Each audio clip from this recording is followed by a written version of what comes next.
The House will come to order.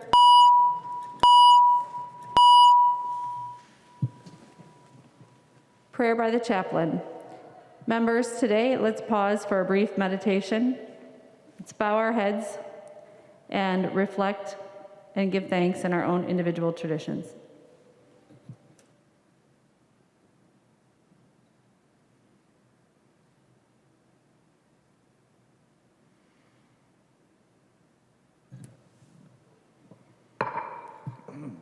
Pledge of Allegiance. Please remain standing and recite the Pledge of Allegiance to the flag of the United States of America.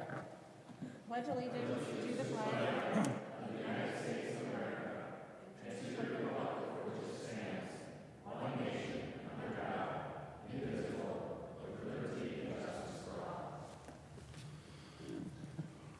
Members, the clerk will take the roll. For those on the phone, please state your name and the city that you're in, and please make sure to silence the ambient noise around you. The clerk will take the roll. Ready?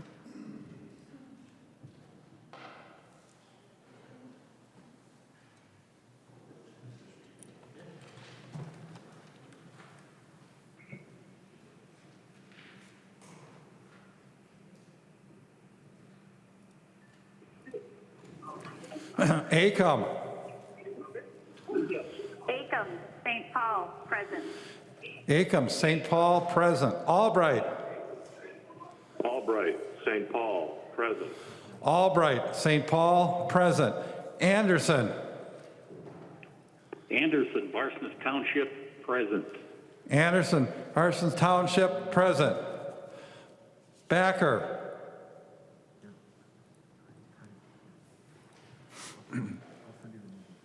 Backer.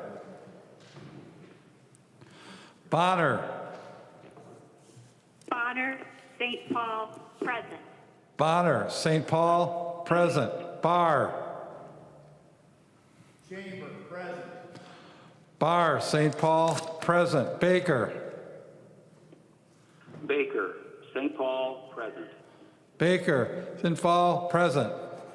Becker Finn. Becker Finn, St. Paul, present. Becker Finn, St. Paul, present. Bennett. Bennett, Albert Lee, present. Bennett, Albert Lee, present. Bernardi. Bernardi, present. St. Paul. Bernardi, St. Paul, present. Bierman. Bierman, St. Paul, present. Bierman, St. Paul, present. Bow. Bow, St. Paul, present. Bow, St. Paul, present. Brand. Brand, St. Paul, present. Brand, St. Paul, present. Cantrell.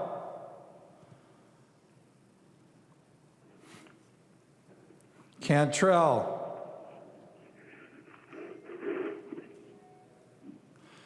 Carlson A.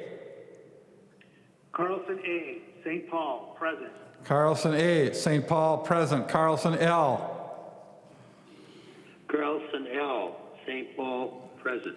Carlson L. St. Paul, present. Christensen. Christensen, St. Paul, present. Christensen, St. Paul, present. Claflin. Claflin, St. Paul. Claflin, St. Paul, present. Considine. Considine, Mankato, present. Considine, Mankato, present. Daniels. Daniels, St. Paul, present. Daniels, St. Paul, present. Doubt. Doubt, St. Paul, present. Davids. David, St. Paul, present. Davney.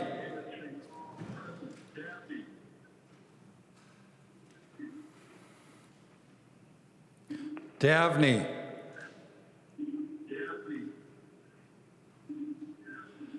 Dean. Dean, St. Paul, present. Damuth. Damuth, St. Paul, present. Detmer.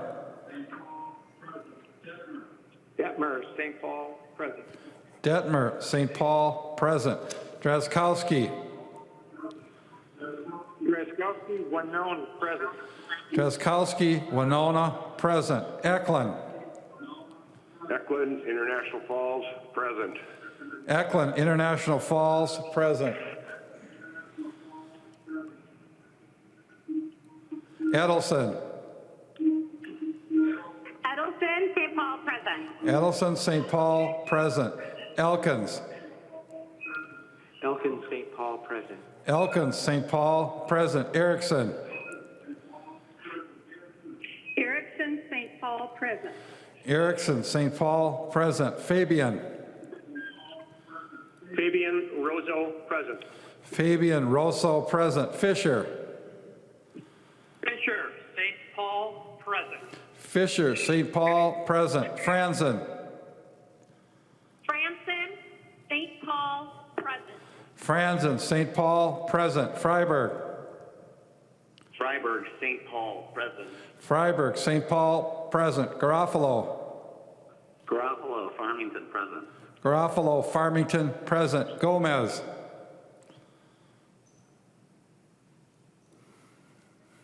Gomez. Green. Gomez, St. Paul, present. Gomez, St. Paul, present. Green. Green, Foston, present. Green, Foston, present. Grunhagen. Gruenhagen, Glencoe, present. Grunhagen, Glencoe, present. Gunther. Gunther, Fairmont, present. Gunther, Fairmont, present. Haley. Haley, St. Paul, present. Haley, St. Paul, present. Halverson. Halverson, St. Paul, present. Hamilton. Hamilton, Mountain Lake, present. Hamilton, Mountain Lake, present. Hanson. Hanson, St. Paul, present. Hanson, St. Paul, present. Hausman. Houseman, St. Paul, present.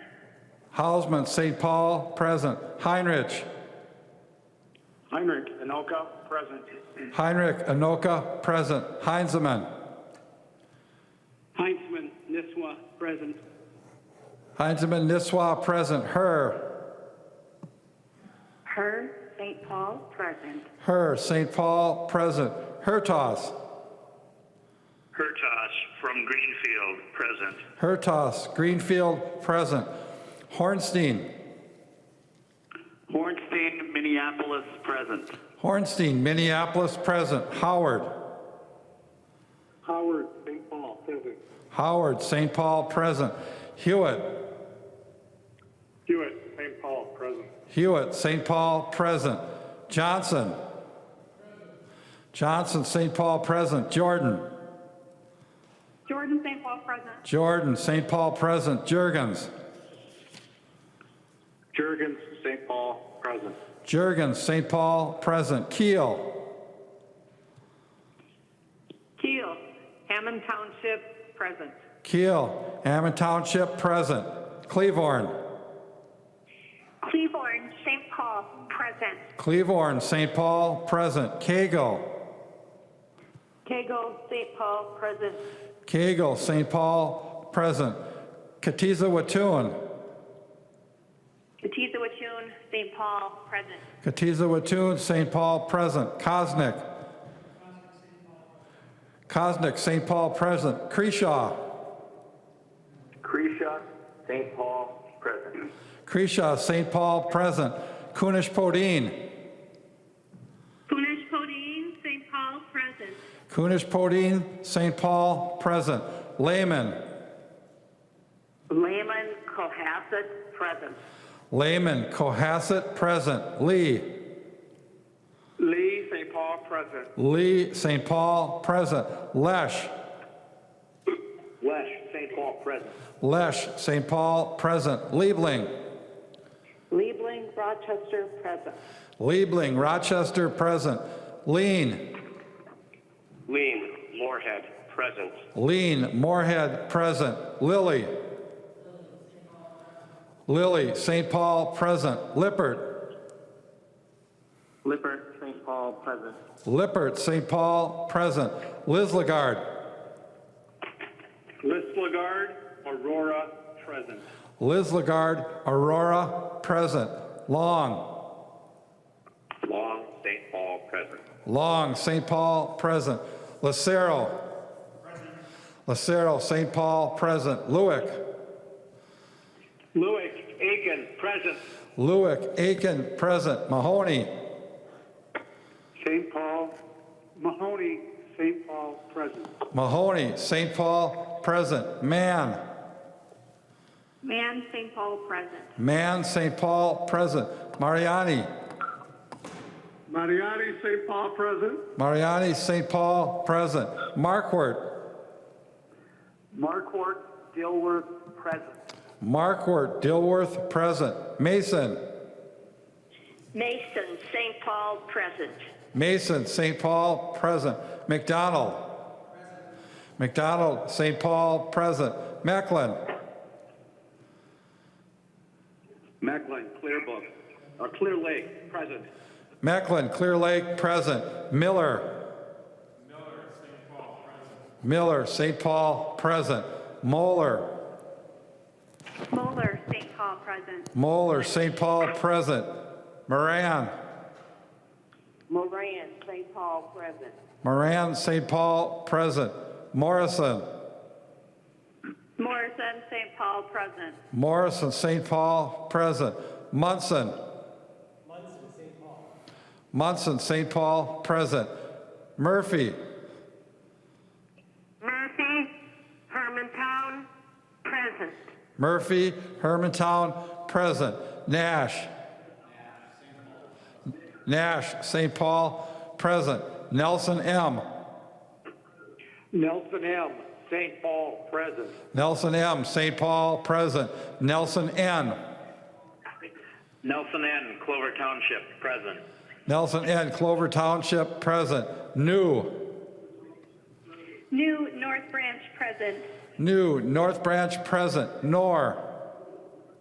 Nor, St. Paul, present. Nor, St. Paul, present.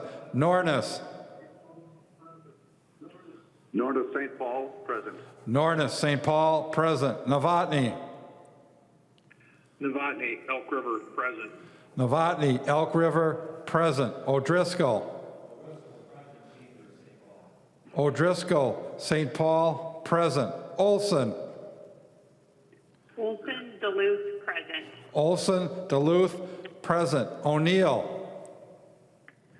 O'Neill, Maple Lake, present.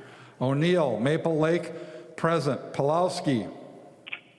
Pulowski, Winona, present. Pulowski, Winona, present. Purcell. Purcell, St. Paul, present.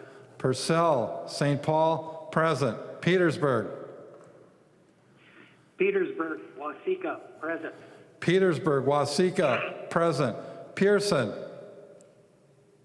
Pearson, Rochester Township, present. Pearson, Rochester Township, present. Pinto. Pinto, St. Paul, present. Pinto, St. Paul, present. Poppy. Poppy, Austin, present. Poppy, Austin, present.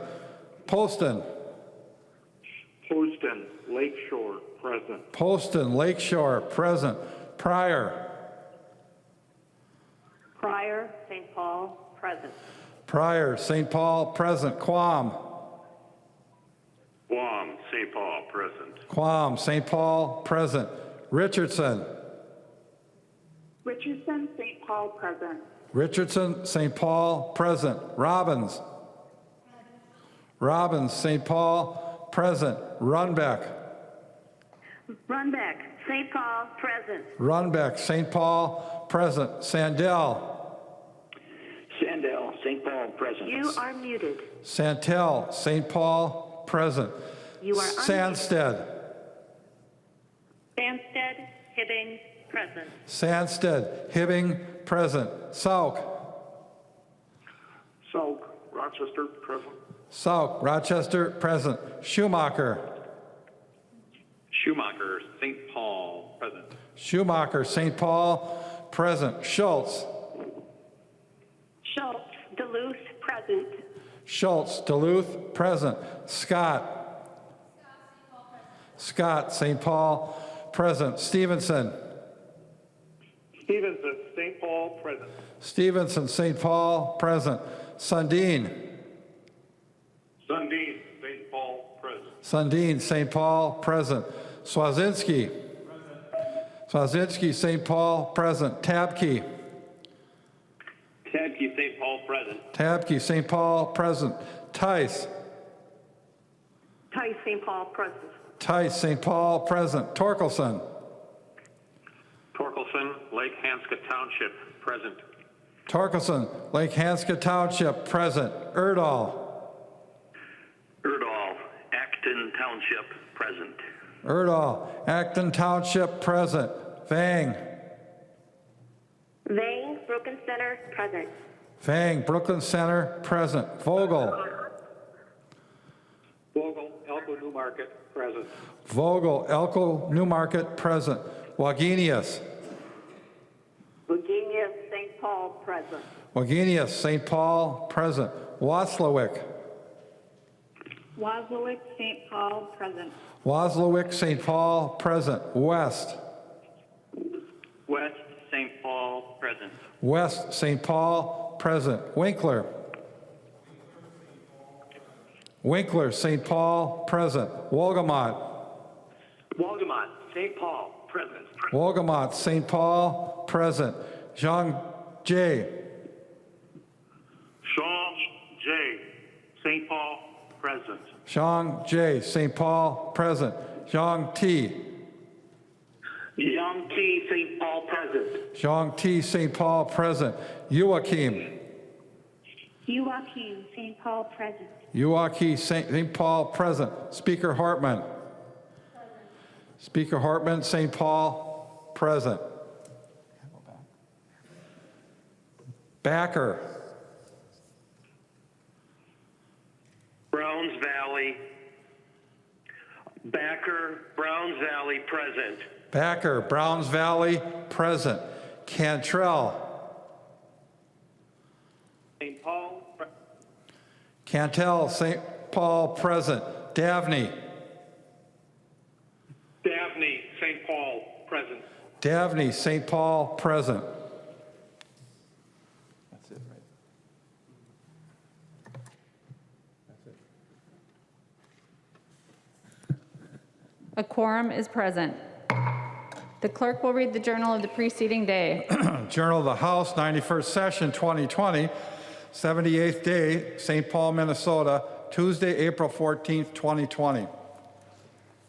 If there is no objection, further reading of the journal will be dispensed with and the journal will be approved as corrected by the chief clerk. Hearing no objection, the journal is approved as corrected by the chief clerk.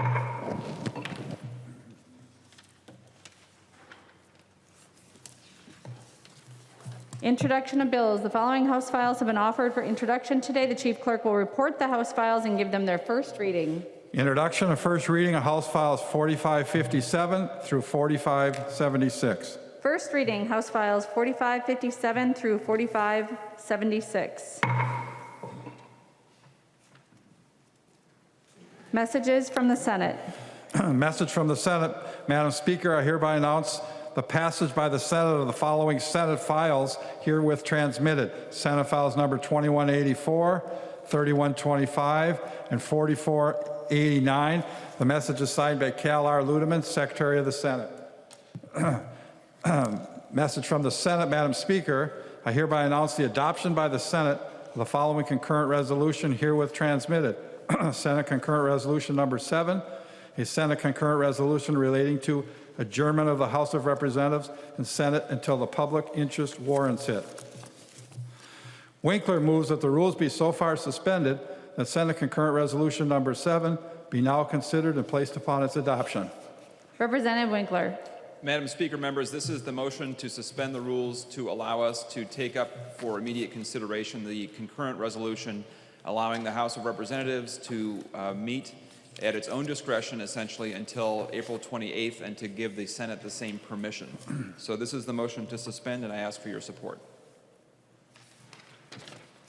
Representative Dowd. Thank you, Madam Speaker. I'd recommend members vote in favor of this.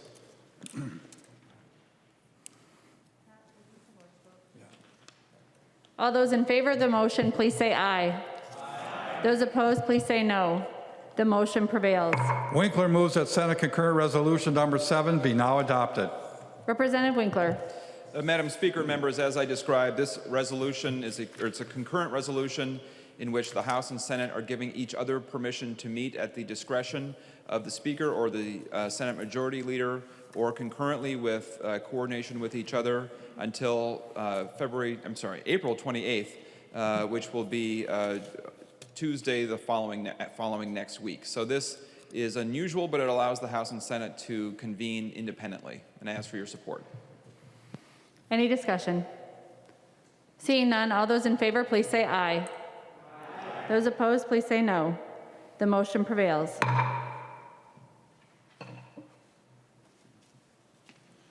First reading of Senate files. First reading of Senate file number 2184, an act relating to health.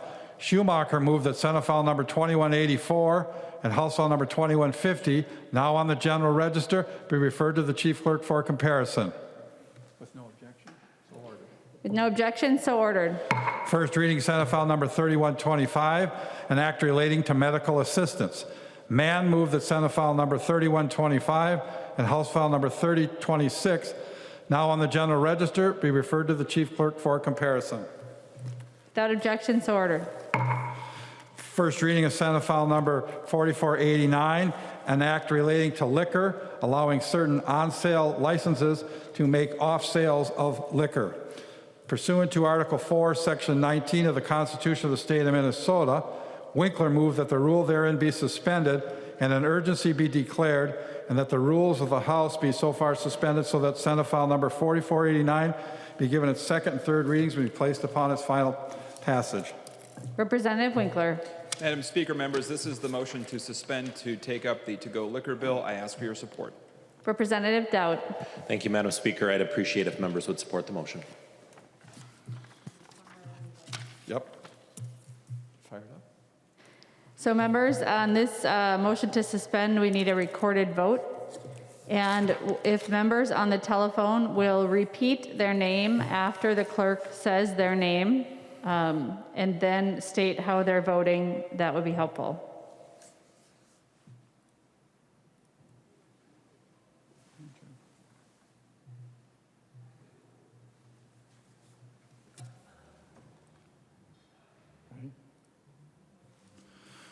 Acom. Acom, aye. Albright. Albright, aye. Anderson. Anderson, aye. Backer. Backer, aye. Bonner. Bonner, aye. Get it louder. I know. Barr. Barr, aye. Baker. Baker, aye. Baker, aye. Becker Finn. Becker Finn, aye. Becker Finn, aye. Bennett. Bennett votes aye. Bennett, aye. Bernardi. Bernardi, aye. Bernardi, aye. Bierman. Bierman, aye.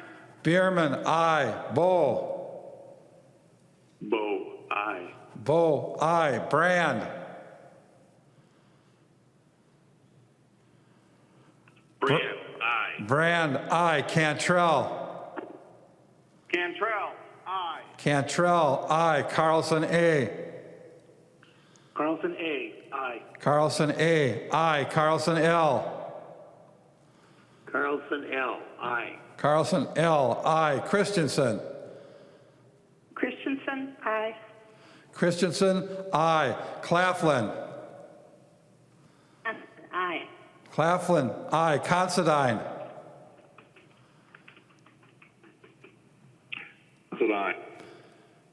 Considine, aye. Daniels.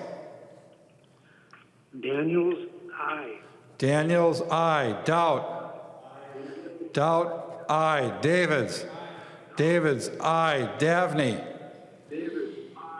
Dabney, aye. Davney, aye. Dean. Dean, aye. Damath. Damath, aye. Detmer. Detmer, aye. Detmer, aye. Drazkowski. Drazkowski, aye. Drazkowski, aye. Eklund. Eklund, aye. Eklund, aye. Edelson. Edelson, aye. Edelson, aye. Elkins. Elkins, aye. Elkins, aye. Erickson. Erickson, aye. Erickson, aye. Fabian. Fabian, aye. Fabian, aye. Fisher. Aye. Fisher, aye. Fisher, aye. Franson. Franson, aye. Franson, aye. Freiberg. Freiberg, yes. Freiberg, aye. Garofalo.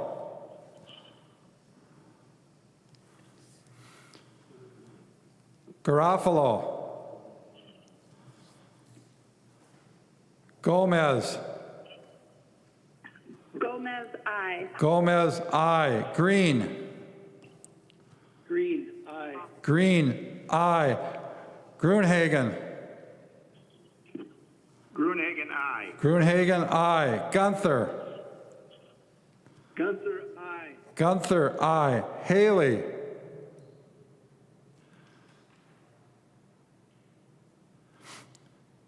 Haley.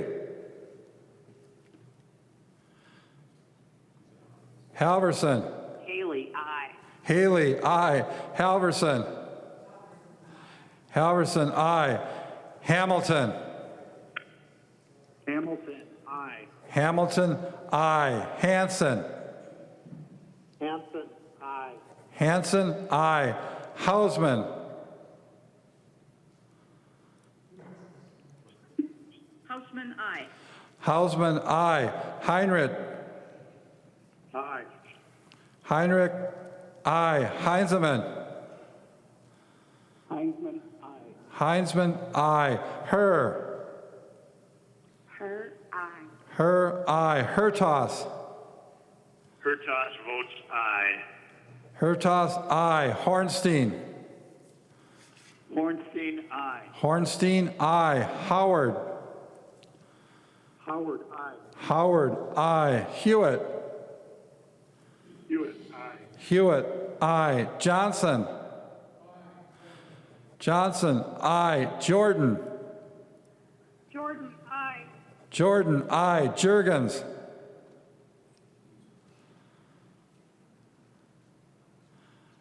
Jurgens. Jurgens, aye. Jurgens, aye. Keel. Keel, aye. Keel, aye. Cleavorn. Cleavorn, aye. Cleavorn, aye. Cagle. Cagle, aye. Cagle, aye. Katiza Watun. Katiza Watun, aye. Katiza Watun, aye. Kosnick. Kosnick, aye. Kreshaw. Kreshaw, aye. Kreshaw, aye. Kunish Podine. Kunish Bodine, aye. Kunish Podine, aye. Lehman. Lehman votes aye. Lehman, aye. Lee. Lee, aye. Lee, aye. Lesh. Lesh, aye. Lesh, aye. Liebling. Liebling, aye. Liebling, aye. Lean. Lean, aye. Lean, aye. Lilly. Lilly, aye. Lippert. Lippert, aye. Lippert, aye. Lislegard. Lislegard, aye. Lislegard, aye. Long. Long, aye. Long, aye. Lucero. Lucero, aye. Lewick. Lewick, aye. Lewick, aye. Mahoney. Mahoney. St. Paul. Aye. Mahoney, aye. Mann. Man, I. Mann, aye. Mariani. Mariani. Aye. Mariani, aye. Markwart. Markwart. Aye. Markwart, aye. Mason. Mason, I. Mason, aye. McDonald. McDonald, aye. Mecklin. Mecklin. Aye. Mecklin, aye. Miller. Miller, aye. Moeller. Moeller, I. Moeller, aye. Moran. Moran, I. Moran, aye. Morrison. Morrison, I. Morrison, aye. Munson. Munson, aye. Murphy. Murphy, I. Murphy, aye. Nash. Nash, aye. Nelson M. Nelson N. Aye. Nelson M, aye. Nelson N. Nelson N. Aye. Nelson N, aye. New. New, I. New, aye. Nor. Nor. Aye. Nor, aye. Nornis. Nornis. Aye. Nornis, aye. Novotny.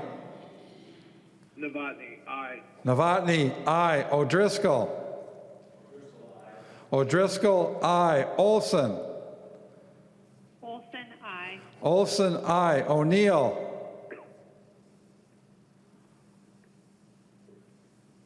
O'Neill, I. O'Neill, aye. Pulowski.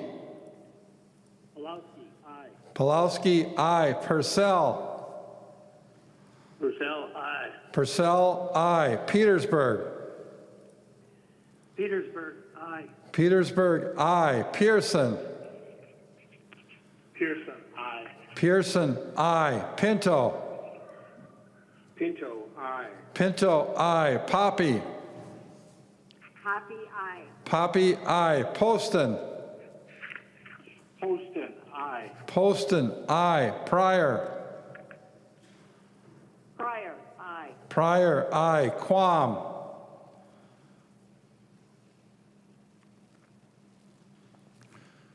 Quam. Aye.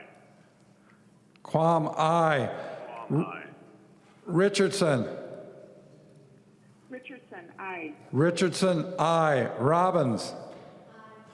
Robbins, aye. Runbeck. Runbeck, I. Runbeck, aye. Sandell. Sandell. Aye. Sandell, aye. Sandsted. Samstead, I. Sandsted, aye. Sauk. Sauk. Aye. Sauk, aye. Schumacher. Schumacher. Aye. Schumacher, aye. Schultz. Schultz, I. Schultz, aye. Scott. Scott, aye. Stevenson. Stevenson. Aye. Stevenson, aye. Sundin. Sundin. Aye. Sundin, aye. Swazinski. Swazinski, aye. Tabke. Tabke. Aye. Tabke, aye.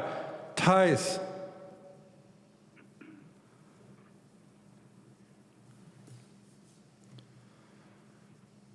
Tice.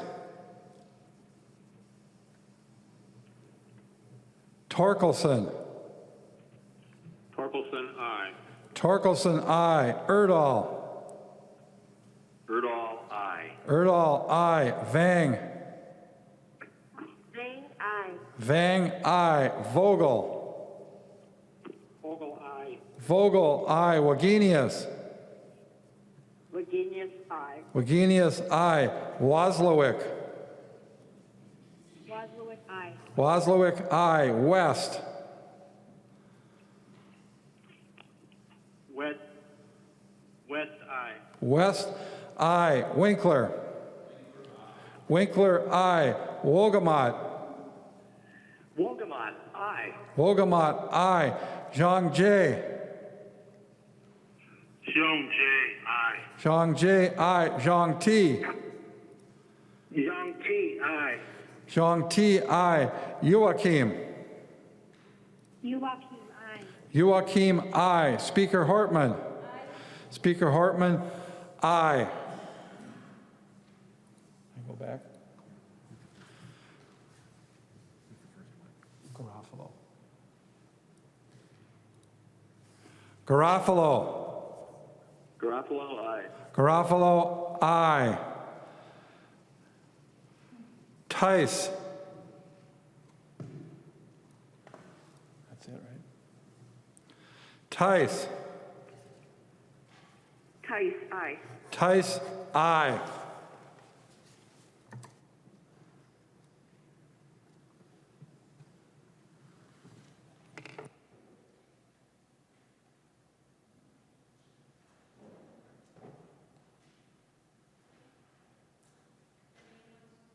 There being 132 ayes and 0 nays, the motion prevails. The clerk will give the bill its second reading. Second reading, Senate File Number 4489. Second reading. There are no amendments at the desk. The clerk will give the bill its third reading. Third reading, Senate File Number 4489. Third reading. Discussion to the bill. The member from Dakota, Representative Halverson. Thank you, Madam Speaker, and thank you, members, for supporting allowing this legislation to come before us today. I wanted to give you all a little background of how this came about because things happen quite quickly.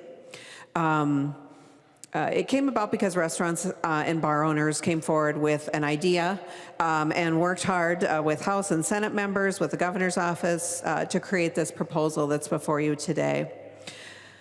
The Commerce Committee held an informational hearing yesterday and heard from stakeholders, and members had a chance to ask questions about the bill as well. I want to emphasize that this is a bipartisan effort, and it was the result of a lot of creative work and many long and late night phone calls. I want to thank just a few people who made this happen. My counterpart in the other body, Chair Dames, our Commerce GOP lead, Representative O'Driscoll, Representative Kosnick, who worked hard to get the restaurant proposal in front of all of us. And I also want to recognize staff who is working hard under these very unusual circumstances. The House nonpartisan research staff who gives us tremendous advice, the Revisor's Office, who is working very hard during some very challenging times, working remotely. And of course, our partisan caucus staff, Travis Reese, Chelsea Olson, and Tim Bowl over in the Senate. Thanks for all everybody did to keep this moving. I also want to thank Governor Walz for his leadership and support to make sure that we could move swiftly, and that he will be willing to sign this bill and put it into law as soon as we're able to pass it off the floor here. So thank you, everybody. Representative Kosnick. Thank you, Madam Speaker and members. Jobs, jobs, and jobs. That's what we're dealing with today, and that's really what this bill is about. Let this bill be the touchstone that ignites and sparks a reopening of more and more Minnesota businesses. And I want to thank the body for moving so quickly to take action, especially Chair Halverson, who I credit with ushering and ensuring and working with me to get this bill from introduction for a vote today. And thank you to Lead O'Driscoll for leading and guiding the work through the committee. Our colleagues down the hall, Senator Housley, Chair Dames, took the idea and refined a few details, but understood the urgency to provide some relief for many Minnesota families and businesses. Thank you all for your hard work to get this done over the past 5 days. As Ronald Reagan believed, there is no limit to the amount of good work that can be done if you don't care who takes credit. And members, this is a bipartisan bill that will help restaurants that are struggling as a result of the executive orders that closed on-premise dining rooms and shuttered their availability to sell wine, beer, and liquor. Sometimes they generate as much as 50% of their revenues. This is a temporary and common sense change that gives local establishments the flexibility that they need to convert existing inventory into revenue and stay afloat, while providing more immediate solutions than cash flow than waiting for a loan to be approved. And with that, we'll turn it over for members that have questions. The member from Carver, Representative Nash. Well, thank you, Madam Speaker and members. I did have an amendment, and it's fine. I was going to withdraw it anyway upon speaking about it. But members, if you follow me on social media, and I know some of you do, and I know the Speaker has liked a couple of the posts that I've made, I have been making a habit of going around to a lot of the restaurants in my district, and I do a little selfie video. And I try to encourage people in my district to get out and shop and buy some food. And it's been good, and I'll share one example with you. In this tiny city of New Germany, Minnesota, I went for what's called Bologna Wednesday at a place called Jaime's Place. Population 500 and something, and the fact that I showed up garnered about 3,800 views of that video on social media, and it's been super popular. And I bring that up for this reason. What we do here and what we do in our district as leaders makes a difference. And I appreciate this bill very much, Chair Halverson. And you know that I had hoped that we could do some stuff for the distilled spirits people, some of whom make pre-packaged cocktails. And I had hoped that we'd been able to do that. But I did speak with the chair, and I know that we will maybe be able to work on some help for them as well. But back to Jaime's Place and some of the other restaurants. Most of those videos that I have done have not been Hollywood production quality, if you've watched. And some of them are the second take that I post, because some of the folks break down in tears. So I usually get the restaurant owners to come out and we'll be socially distanced, and I'll do the video. A couple of times the owners have broken down in tears, and one of them said this: Representative Nash, you're the first person from the, and I'm doing air quotes for those at home, from the state who has shown up and shown interest. Thank you for remembering us. Thank you for remembering us, members. This bill is a way to say thank you for remembering us, but we have a lot to do still. We have a long way to go. And the restaurants in your district appreciate everything that you can do for them, and I know that they will appreciate this as well. And all the members here in the chamber, all I think 13 or 14 of us, or whatever there is, are taking this seriously. I'm sure this is going to be a huge bipartisan effort. I'm grateful that we're able to do this. But members, we have a long way to go. I hope that we can find ways to get other businesses some help as well. And I know the governor released some information today of businesses that are going to be opening up, and I'm grateful for that. So thank you, Governor Walz. But there are a lot of other Main Street, Minnesota businesses that need our help too. And if we can find a way to do the same bipartisan type of work that we've done on this bill for others who can do retail curbside without interacting with the public, I hope that we can work on that as well. There's a lot of them in each of our district, in Main Street, Minnesota, who are calling all of us every single day. I get hundreds of emails and text messages and Facebook messages saying, please help. Do anything that you can to help. Let the governor know, let the leaders know that we need their assistance.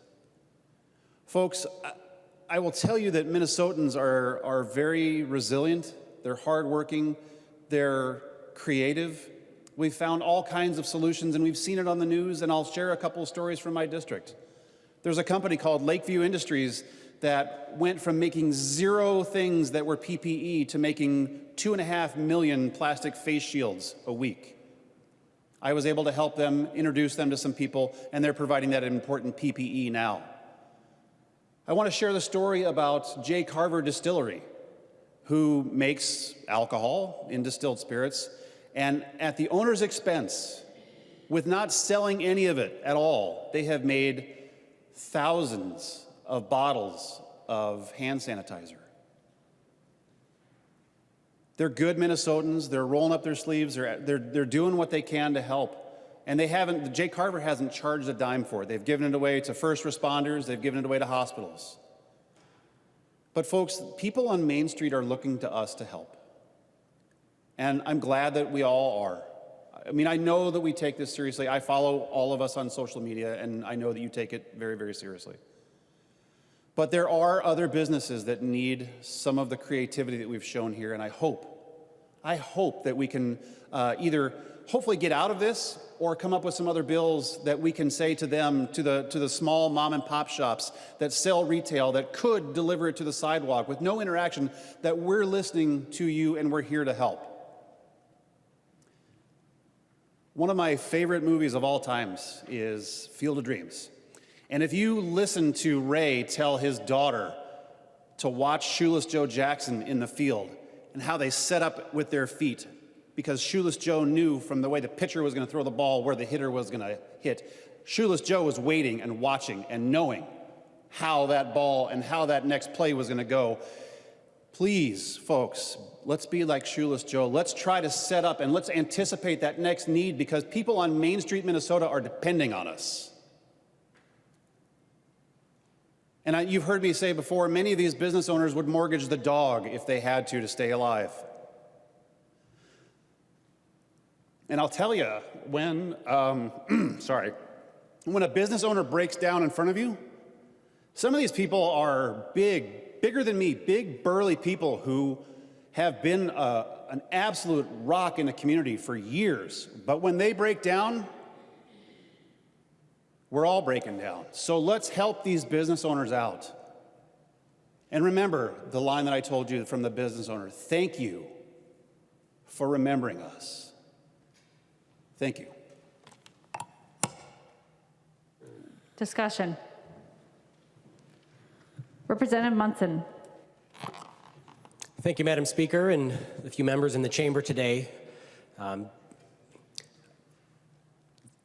Before everybody gets too excited in patting themselves on the back for helping restaurants with this bill, understand that the pain that the restaurants are feeling right now is because government has done this to them. Government has told them that they can't sell alcohol, that they can't have people in the restaurant, that they can't open up their outdoor patios that have tables that meet the social distancing guidelines, so that a family where the members don't have to socially distance because they live with each other can't come in and sit at a table together to have dinner and drinks. We've told them they can't. The government has told them they can't. And on Tuesday of this week, we had the opportunity to give back the freedom to restaurant owners to use their ingenuity and their options to provide safety for people that want to visit them. And this chamber voted no to give them their freedom. We have taken everything from restaurant owners and we're giving them this little mediocre provision that municipalities don't have to allow. The cities ultimately can control whether bars and restaurants can allow takeout. And these are cans of beer or bottles of wine. There's a lot of breweries, over 100 breweries in Minnesota that are trying to survive. Many of them just started up in the last couple of years. They're trying to sell growlers at curbside. And now we're allowing, people going into town, they're buying takeout at a restaurant, they're going to breweries and getting a growler to go, or a crawler, a half growler. And now the bars and restaurants are going to sell cans of beer instead of the breweries. We're shifting those sales. This is not a solution. It's painful that we think this is a great thing to do, and we're going to go out on social media and promote that we're fixing this problem for restaurants, and we're not. This is not enough. They need to be able to open. Their big patios and decks where they can have tables separated by great distance should be allowed to open. We need to give people their freedom back. I'm going to vote for this bill because it's something. But don't congratulate yourselves on doing such great work for these bars and restaurants. This is not going to save them. Thank you, Madam Speaker. Representative Lucero. Thank you, Madam Chair. Madam Speaker. I want to echo the sentiments of Representative Nash and Munson. I, too, was one of those who supported the resolution on Tuesday to bring an end to this peacetime emergency, because I believe that there are very viable alternatives that we as the legislative branch can and should have our say in what's happening. And I am going to support this bill because it is something. It is going to do something. It's better than nothing, but it's not good enough. And I wanted to read a few of the emails that I've received of the hundreds of emails, texts, social media posts, and even snail mail that I continue to receive, because I have not forgotten the other business owners. As a small business owner, as a self-employed person myself, I very much understand the devastating impact this is having on business owners. So here's one such email I received. I've written you recently that we are in a recovery this year, and last fall we booked fundraising business for middle and high school with our value and quality solution into 2020 that we should have recovered us. This is a business that sells a product that also is able to use that product for fundraising in the schools. And it goes on. But it was canceled in process and in future, so we are, quote, out of business. I've never felt so despondent. I'm normally not this way. This is crushing this and many business owners in my district and across the state. This business owner goes on. We counted our accounts tonight, and we have $43 left to our name. No other assets, no resources. We were recovering from business loss and invested our reserves last year for this, and it got pulled out from underneath us. We are not irresponsible. My heart breaks for this business owner. Here's another. I'm sending this email to urge you to vote in favor of stripping Governor Walz of his emergency powers. Walz's orders, which clearly continue to be extended, are not well thought out and equitable across the board, and is putting our business and others in jeopardy. Although big box stores are allowed for in-store browsing, I'm not even asking for that. If our family could at least do curbside pickup, it would help reduce the financial strain on our business. It's beyond my comprehension how a business that sells plastic models, educational supplies, toys, games, puzzles, and other activities is not able to do curbside pickup, but we have curbside pickup of prepared food, which is a higher risk item than what we sell. Our family cannot sustain our business like this. Our expenses as a brick and mortar store are set up such that online sales cannot support us. I strongly believe that if we had common sense of more people making decisions, rather than just the governor, things would look different for how we're allowed to operate than they do now. And there's a lot more, but I'll stop with that one. And then I literally just received this email as I was sitting here. So this is within the last 15 minutes. Dear Representative Lucero, I am contacting you about reopening Minnesota for business. I'm a small town where businesses are suffering through this closure and will not be able to reopen if this closure lasts another month. The people of Minnesota are ready to return to work and get our economy going again. I saw that yesterday Governor Walz partnered with several other states in the Midwest.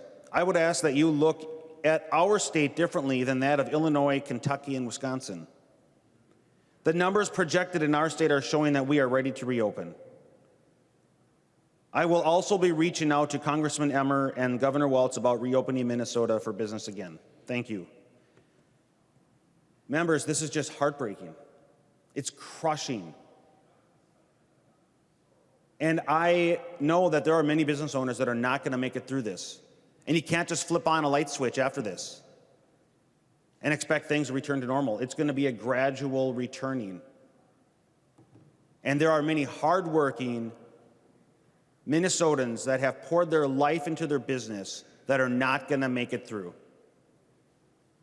So this is definitely helping this bill before us, but we can and should do so much more.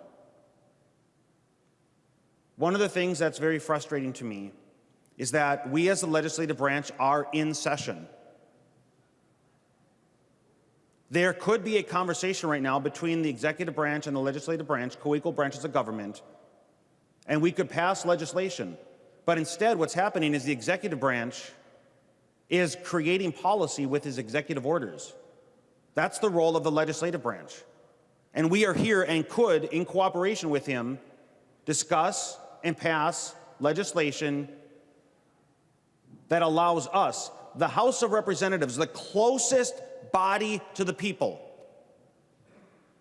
We are closest to the people of Minnesota. And our voices right now are not part of the conversation that's taking place at the executive branch creating law with these executive orders.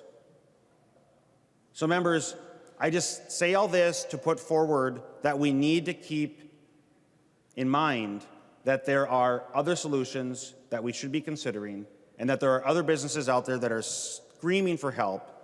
This, on the heels of what I learned yesterday, I'm sure you probably saw the announcements that the small business loans, I think there were 2 different funds, were exhausted. They're exhausted. And there are many businesses out there, small businesses, that were not recipients of any of those funds. What are they to do? Minnesotans are very good at coming up with inventive solutions, and I want to empower our small business owners to be able to operate in accordance with CDC guidelines and still be able to have their livelihoods. Thank you, Madam Speaker. Representative McDonald.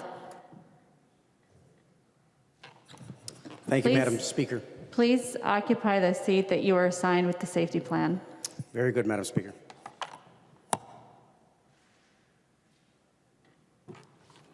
Madam Speaker, I wasn't sure if this mic worked, so but thank you. I rise with a message to our governor, Governor Walz, from folks in my district. But first, I just want to quickly read a text that I just received from a friend and constituent in Delano. It said, "Dear Joe, I figured out a way to get all of the women in Minnesota to love you. Open nail salons. They all wear masks. They all wear gloves anyway, and they can limit the number of people scheduled and the customers who also can wear gloves and masks." And although that's a little tongue-in-cheek, she was serious. So too are all the other businesses in Main Street, and I'm one of them. My business is shut down amongst many, and I hope that we'll survive. My father started McDonald's Studio in 1956, and I continued it on, opened up my own studio in 1988 on Main Street of Delano. And in town, there's our butcher shops who are fortunately doing well, but our restaurants are not, our salons are not, our other businesses are not, the flower shops, and so many people in Wright County, like all over the state and all over the country. And we understand that. And I know the governor of our state is very sympathetic to that. But I'm not sure if he's hearing at least those folks who are emailing and texting and social media me to give a report or at least get to the governor a message that they need to be open for business. And we certainly recognize and understand the safety issues. If it's okay to go to a grocery store, to a liquor store, to a Target or big box, Costco, Sam's Clubs, Walmart, it's certainly okay to go to a small retail business. We Minnesotans do follow the rules. That is evident as to why our numbers are down, and we lead the nation in safety in our numbers because we take this seriously. We are hard workers. We're sincere. We're compassionate. We're gentle. We care. It is very evident because of those things in which I mentioned that our numbers are down. But folks, Governor Walz, the people of Minnesota, people are going out to get the necessities. They're going to your Menards. We're going to Target. We're going to get toilet paper when you can. I don't know about you, but I've hit in about 6 different places and 0 on all of them. That's going to be another emergency, but we'll deal with that later. But if those can be open, folks, Governor Wells, if those can be open, then so too can a small mom-and-pop retail place that is being closed down and simply probably won't open if it's not open in 2 weeks. I am concerned, and so is many of my folks in my district, that the governor has partnered with the states that he mentioned yesterday, and not our states, our bordering states of South Dakota and North Dakota and Iowa, who are equally, like Minnesotans, very careful and keeping the COVID numbers down, and those be infected. Instead, he chose to partner with Michigan. Have you heard what Michigan's doing? You can't even go out and get a gallon of paint or lawn seed. You can't take a boat out unless it's no motor. You can't put flowers down. You can't mow your lawn. And we're going to partner with them, and Illinois, and Kentucky, and Ohio, and Indiana, whose numbers are a lot more higher than Minnesota as far as those infected, of those who have recovered, and those who have passed away. Skyrockets compared to Minnesota. So, Governor Wells, we're really concerned, not just me, but my folks in my district, concerned why you chose to partner with them and not some of our good friends in Iowa, North Dakota, and South Dakota who seem to be doing just like Minnesotans. We're doing it right. I want to address something for outdoor activity that I think perhaps the governor is maybe considered, but will please consider this. Yesterday, President Trump announced four phases to open up and get our economy back. One of the first phases was health clubs. Glory be to God, I was certainly happy to hear that. Because if we don't take care of our physical condition and our mental condition, we know what's going to happen. We know, and I certainly won't quote the numbers, we know the folks that are home who are going through mental crisis, financial crisis, abuse, alcohol abuse, children's abuse, families that don't have a good quality of life, that are struggling already with domestic violence, and they're locked up. But if we can get outside and be happy, that's another thing. There's the doctors say, Dr. Fauci and many others say, we need to stay healthy, exercise. We need to get outside, use trails. Thank you, Governor Wells. I think today he's going to announce that we'll be able to use trails. We need to stay happy and healthy. If we can open up our facilities, our exercise facilities, our gyms, that's going to be huge. And we can still practice safe distancing, social distancing, CDC's guidelines. To think that we wouldn't is really an insult. And I know, Governor Wells, you don't think that we wouldn't, because we've demonstrated for a month now that we can do it and achieve it. But I want to speak on behalf of CrossFit gyms, particularly. A CrossFit gym in Delano, and many, all over the state, but the gym I've been working out for 10 years, Alan and Renee Wisbrocker, Core Fit in Motion. They have a 12,000 square foot building. Their classes are usually around 10 to 12 people. Oftentimes, we don't even share equipment. It's burpees and sit-ups and super planks and jumping jacks, et cetera, et cetera, et cetera. And when it's nice, we do it outside. Now, fortunately, through the technology, we've been doing Zoom with kettlebells. My wife's not too happy when I drop that on the living room floor. It's a 35-pound weight. It's not good, but it keeps me healthy, it keeps me happy, and it keeps me safe. So, Governor Walz, if you would please consider, and certainly we will be patient till May 4th, but if you follow Wisconsin's and Michigan's and the other states that you aligned yourself to close off Minnesota till May 24th, it's going to be even more difficult, and I know you know that. I don't think we can sustain that. But consider the CrossFit gyms, the kettlebells gyms, those gyms that, as I mentioned, have 1,000 square feet, 10 people, and even outside in parking lots. I won't make this too long because I know there's others who wants to speak. When this first came down in March, and the governor shelter at home and closed businesses, we are all on board for the most part. We want people to be safe. But as we continue to go on, if we thought even going past May 4th and going to May 24th, that is almost an impossibility of survival for many businesses, and mine included. At first, my family and I thought, well, we can get through this, right? We got faith in God. We got a little money in the bank, not much. We got some money coming in thanks to this job, and I'm very grateful and thankful for that because there's no money coming in for my studio. Everything's been shut down. First communions, dance lines, sport team photos, everything. We've lost a lot of business, much like everybody else, so I'm not trying to have pity or anything. But so we have enough money to buy bread and wine, lots of wine lately, I don't know why. Cheap wine, of course. Not the wine that this bill will do, and I do support the bill because I will buy a bottle of wine at our local restaurants when I pick up to go, but they are expensive. You know, a good bottle of wine at a restaurant is $30, $40, maybe $25. And occasionally I'll do that, but mostly likely at the liquor store.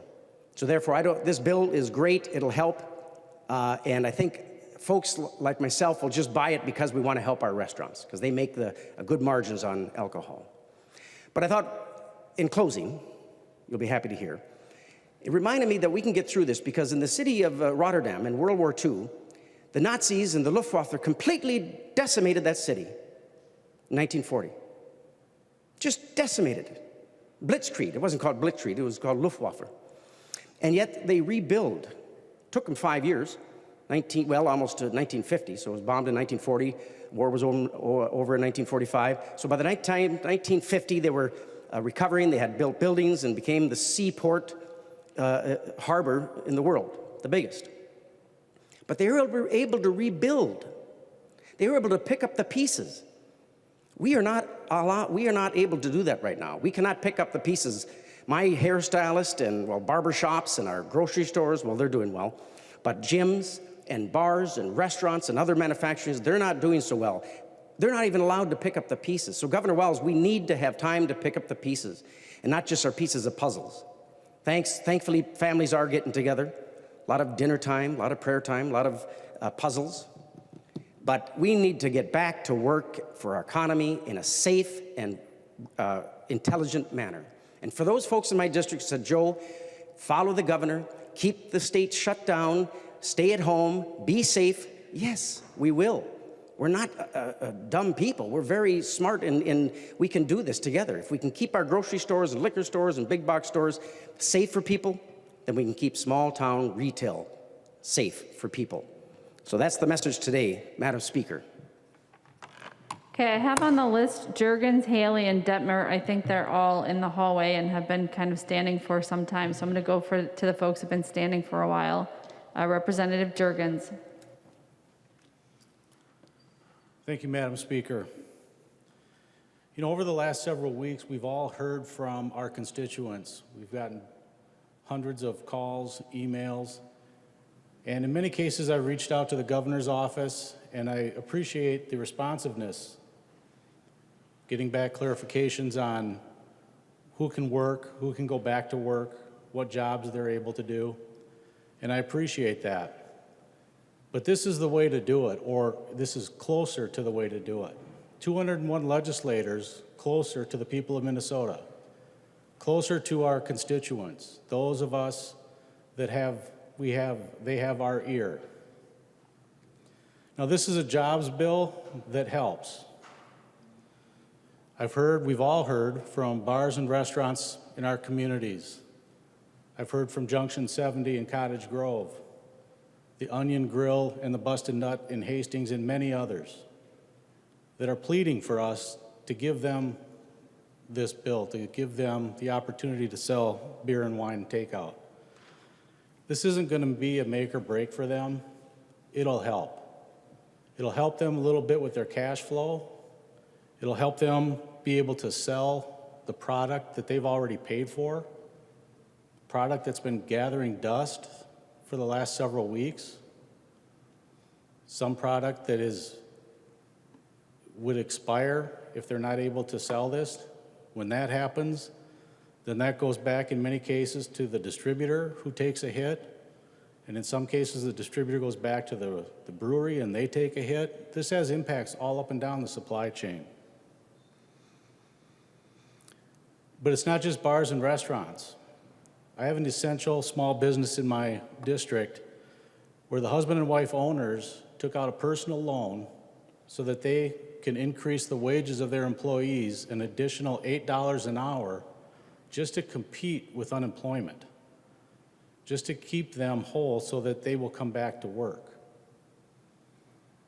The Lock and Dam Eatery in Hastings, they've been giving away hundreds of free lunches to kids. No questions asked, don't call ahead, just show up. Members of the community have pitched in, they've donated cash, potato chips, milk, bread, just to help out. The owners have said they'll do it as long as they're able to, because they want to give back to the community. And when we get beyond this, the community will remember that.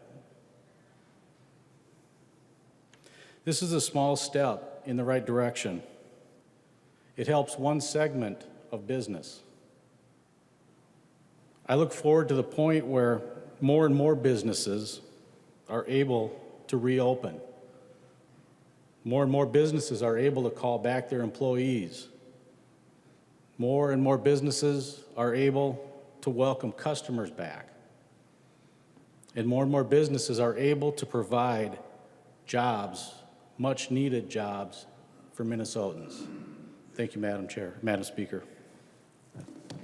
Representative Swedzinski. Thank you, Madam Speaker. Thank you, members. You know, I just appreciate the work that's been put forward, Representative Koznick on this and Representative Halverson for moving this small bill forward. You know, I'm reminded, you know, with social media, we get so many opportunities to see into people's lives in ways that you really wouldn't be able to see. And I was just looking at some social media posts of some business owners in my district and looking back on the last few weeks and what they've been doing. And there's one business up in Dawson called the Rusty Duck, I think it's a Rusty Duck. And he spent his time sanding and working on his floors and getting his restaurant back up to snuff because it's been used. It's been supported by his community. It's been successful. And you know, the opportunities of quiet to spend time with family and friends more than you would because they're home from school, or they're, sorry about that, or they're doing life. You know, that's what people have been doing. But, you know, behind the scenes, I think we've all seen the posts of Facebook to say, I wish I was as successful, or I wish I was as good looking as my Facebook posts. And, you know, I think that's a little true. Like where people are working and doing and showing things on Facebook and happy and smiles, there's a lot of folks that are hurting. And, you know, we see it as state legislators. We see it by the phone calls we receive, the emails we get. And, you know, whether you're a retailer, I just want my phone not to start ringing again, so I apologize for that. But, you know, those are the things that we really are seeing out there. And I just want to thank those folks that are out there working and doing and trying to make by. We're doing the best we can. You know, we live in unprecedented times, but, you know, we can take an aggressive approach. You know, what's maybe good for Hennepin County and Ramsey County maybe is not the best fit for Lackaparle or Redwood or Big Stone. And so, you know, I think we need to take some unique steps forward as we encourage the governor. You know, he doesn't have an easy job. It's easy to poke fingers and whatnot, but, you know, at the same time, we have constituents that are going to lose their businesses, that are concerned about the statewide business property tax bill that's going to come due at some point. And Representative Marquardt's been working with us on potential things moving forward to delay that.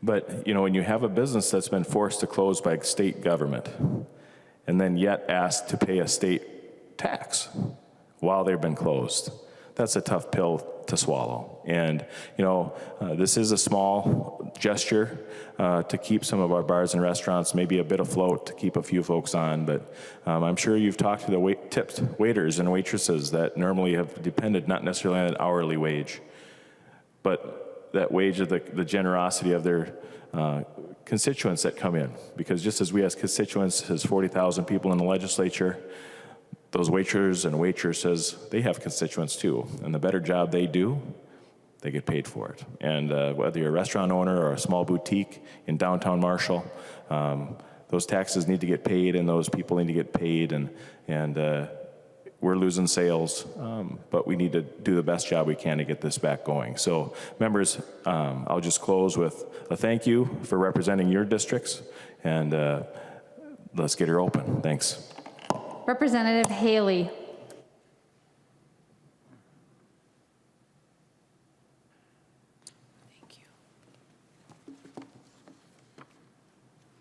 Thank you, Madam Speaker. I rise in support of House File 4489, and I want to thank Chair Halverson and Representative Koznick and Representative O'Driscoll for all their work on this bill that will support our restaurant owners during this crisis and hopefully help them keep more employees working. I'd like to take my floor time to speak to the importance of our small town businesses and the jobs that they support in our communities. When our COVID-19 mitigation started over a month ago, our primary focus was the health and safety of Minnesotans. The governor acted through a declaration of peacetime emergency and through the issuance of many executive orders. And I supported the governor. Many of us have been in support of the governor during this emergency. We needed time to understand the virus. We needed time to procure needed PPE. We needed time to develop a plan for our hospitals and to purchase more ventilators. We needed time, and the great people of Minnesota rallied and gave us time. They stayed home. They closed their businesses. They did what we asked them to do. They understood during this rare moment in history that they had to prioritize one goal over another: health and safety over their personal livelihoods. The shutdown, though, and the stay-at-home orders have come at a great cost and have been devastating to businesses, particularly small-town, Main Street businesses. But based on the data from MDH and the modeling from the University of Minnesota and the governor's own modeling, now is time for a more nuanced approach. I believe we are at a point right now when we can both be principled in our duty to protect the health and safety of Minnesotans, and we also can be pragmatic in opening up our state and getting people back to work. This is not an either-or, Governor. I believe it's a both-and. I don't believe that we have to sacrifice the health and safety over our need to stand up our economy again. Now's the time to be both principled and pragmatic. I serve on the HHS Finance Committee, and yesterday we had a hearing to talk about testing. We heard from Mr. Scott Beck with Mayo Clinic Laboratories, Dr. William Maurice, the chair of Mayo Clinic Laboratories, and Dan Huff, the Assistant Commissioner of MDH, Dr. Jacob Toller, the Dean of the University of Minnesota Medical School, and Dr. Dan Hoodie, Chief Medical Officer with Hennepin Medical. What I heard yesterday gave me great hope and promise. We were told that Minnesota can do this. We can work together with these medical leaders to put a comprehensive testing plan in place. The time that we bought ourselves has worked, and Minnesota can now take care of our own communities. We are so fortunate to live in this state. I tell my children this every single night. We have some of the world's best medical care and some of the greatest research universities on this planet. We spawned the Minnesota Miracle years ago with our ingenuity and our perseverance. We can do this again. We can have the second Minnesota Miracle. We can prove to the nation and to ourselves that we can protect ourselves and our health through this virus, and we can also sustain our way of life through our large employers down to our small businesses and our Main Street shops, all of those folks that provide the jobs that support our families. My colleagues have talked about the emails and the phone calls and the texts that they've been getting. Hundreds, we're all responding, all of us, hundreds and hundreds a day and a week. I just took a look at my notes from yesterday. Frank from Malmquist, the small carpet place. I think most of us have been staring at the same walls. We're probably gonna want some new carpet when we come out of this. Jill with the consignment women's clothing store, who's got all her spring stock ready to sell. Eileen, the single mom, who has her hairstylist business in the basement of her home and serves one person at a time. Kyle, who owns Smoke and Oak and makes some of the best smoked ribs and chicken you'll ever have. But one thing I want to highlight was from a business owner, Bob Riggleman. His family-owned business for 75 years. The company's called Rydell Skates, and they employ 90 people in Red Wing. Rydell Skates has been closed because they fall under recreational. They actually make a lot of roller skates. 70% of their business is roller skates, and they sell those to a lot of places where people use them as their form of transportation. And Bob wrote to me. He said, in 75 years, I've never had to shut down. This is devastating, Barb. I am willing to do whatever it takes to open my business again. And he actually wrote a letter. And I want to read to you what he says because I think it lays out the start of a pretty sound plan. We will take the temperature of our employees daily to make sure no one is allowed to work with a temperature over 100. We will provide our employees with necessary PPE gear, including masks and gloves. We will provide ample social distancing for all employees so that they can do their work 6 feet apart. We will stagger breakfast and lunch times to provide our employees the correct social distancing during these times of the day. We will fully disinfect our break areas and lunchrooms after every break and lunch. We've already closed off our drinking fountains, and we provide bottled water to our employees. We have already put up signage reminding our employees to wash their hands frequently. We've already put out hand sanitizing stations throughout our building. And if there are any other workplace safety measures that need to be implemented in order to reopen, Mr. Governor, please let me know. I think Bob lays out a pretty good start for a plan to reopen Minnesota and get people back to work. It will take both the legislature and the executive branch because our government is also not an either or, it's a both and. It will take us all to continue to work together. So, Mr. Governor, I stand ready to do that today, and I know many of my colleagues share my view. We want to get people back to work because the safety and security of Minnesotans is a combination of protecting their health and protecting their livelihoods. Let's get started. Thank you, Madam Speaker. The member from Hennepin, Representative Dean. Thank you, Madam Speaker and members. I stand in support of Senate File 4489. Like many of you, I've received calls and emails from some of the businesses in my district, and this is just a little something to help them.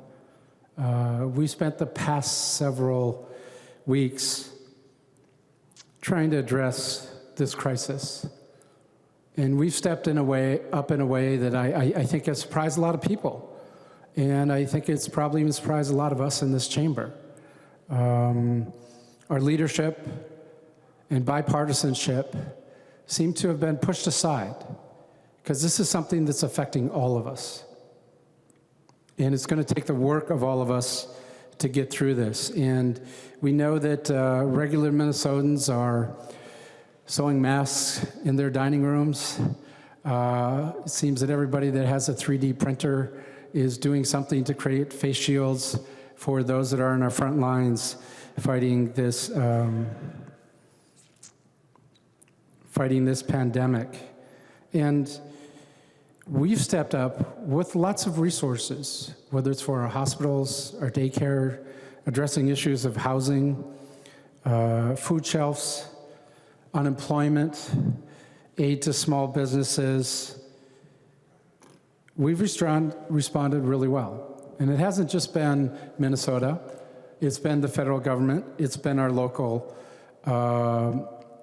governments as well that have stepped up. So I've been really encouraged by what's happened the past few weeks. We've come together to try to address this, and I think we've done a damn good job at it. And I know that a day will come where we'll have a new normal.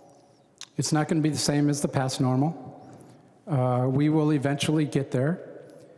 And the work we're doing now is really trying to minimize that negative impact of COVID-19.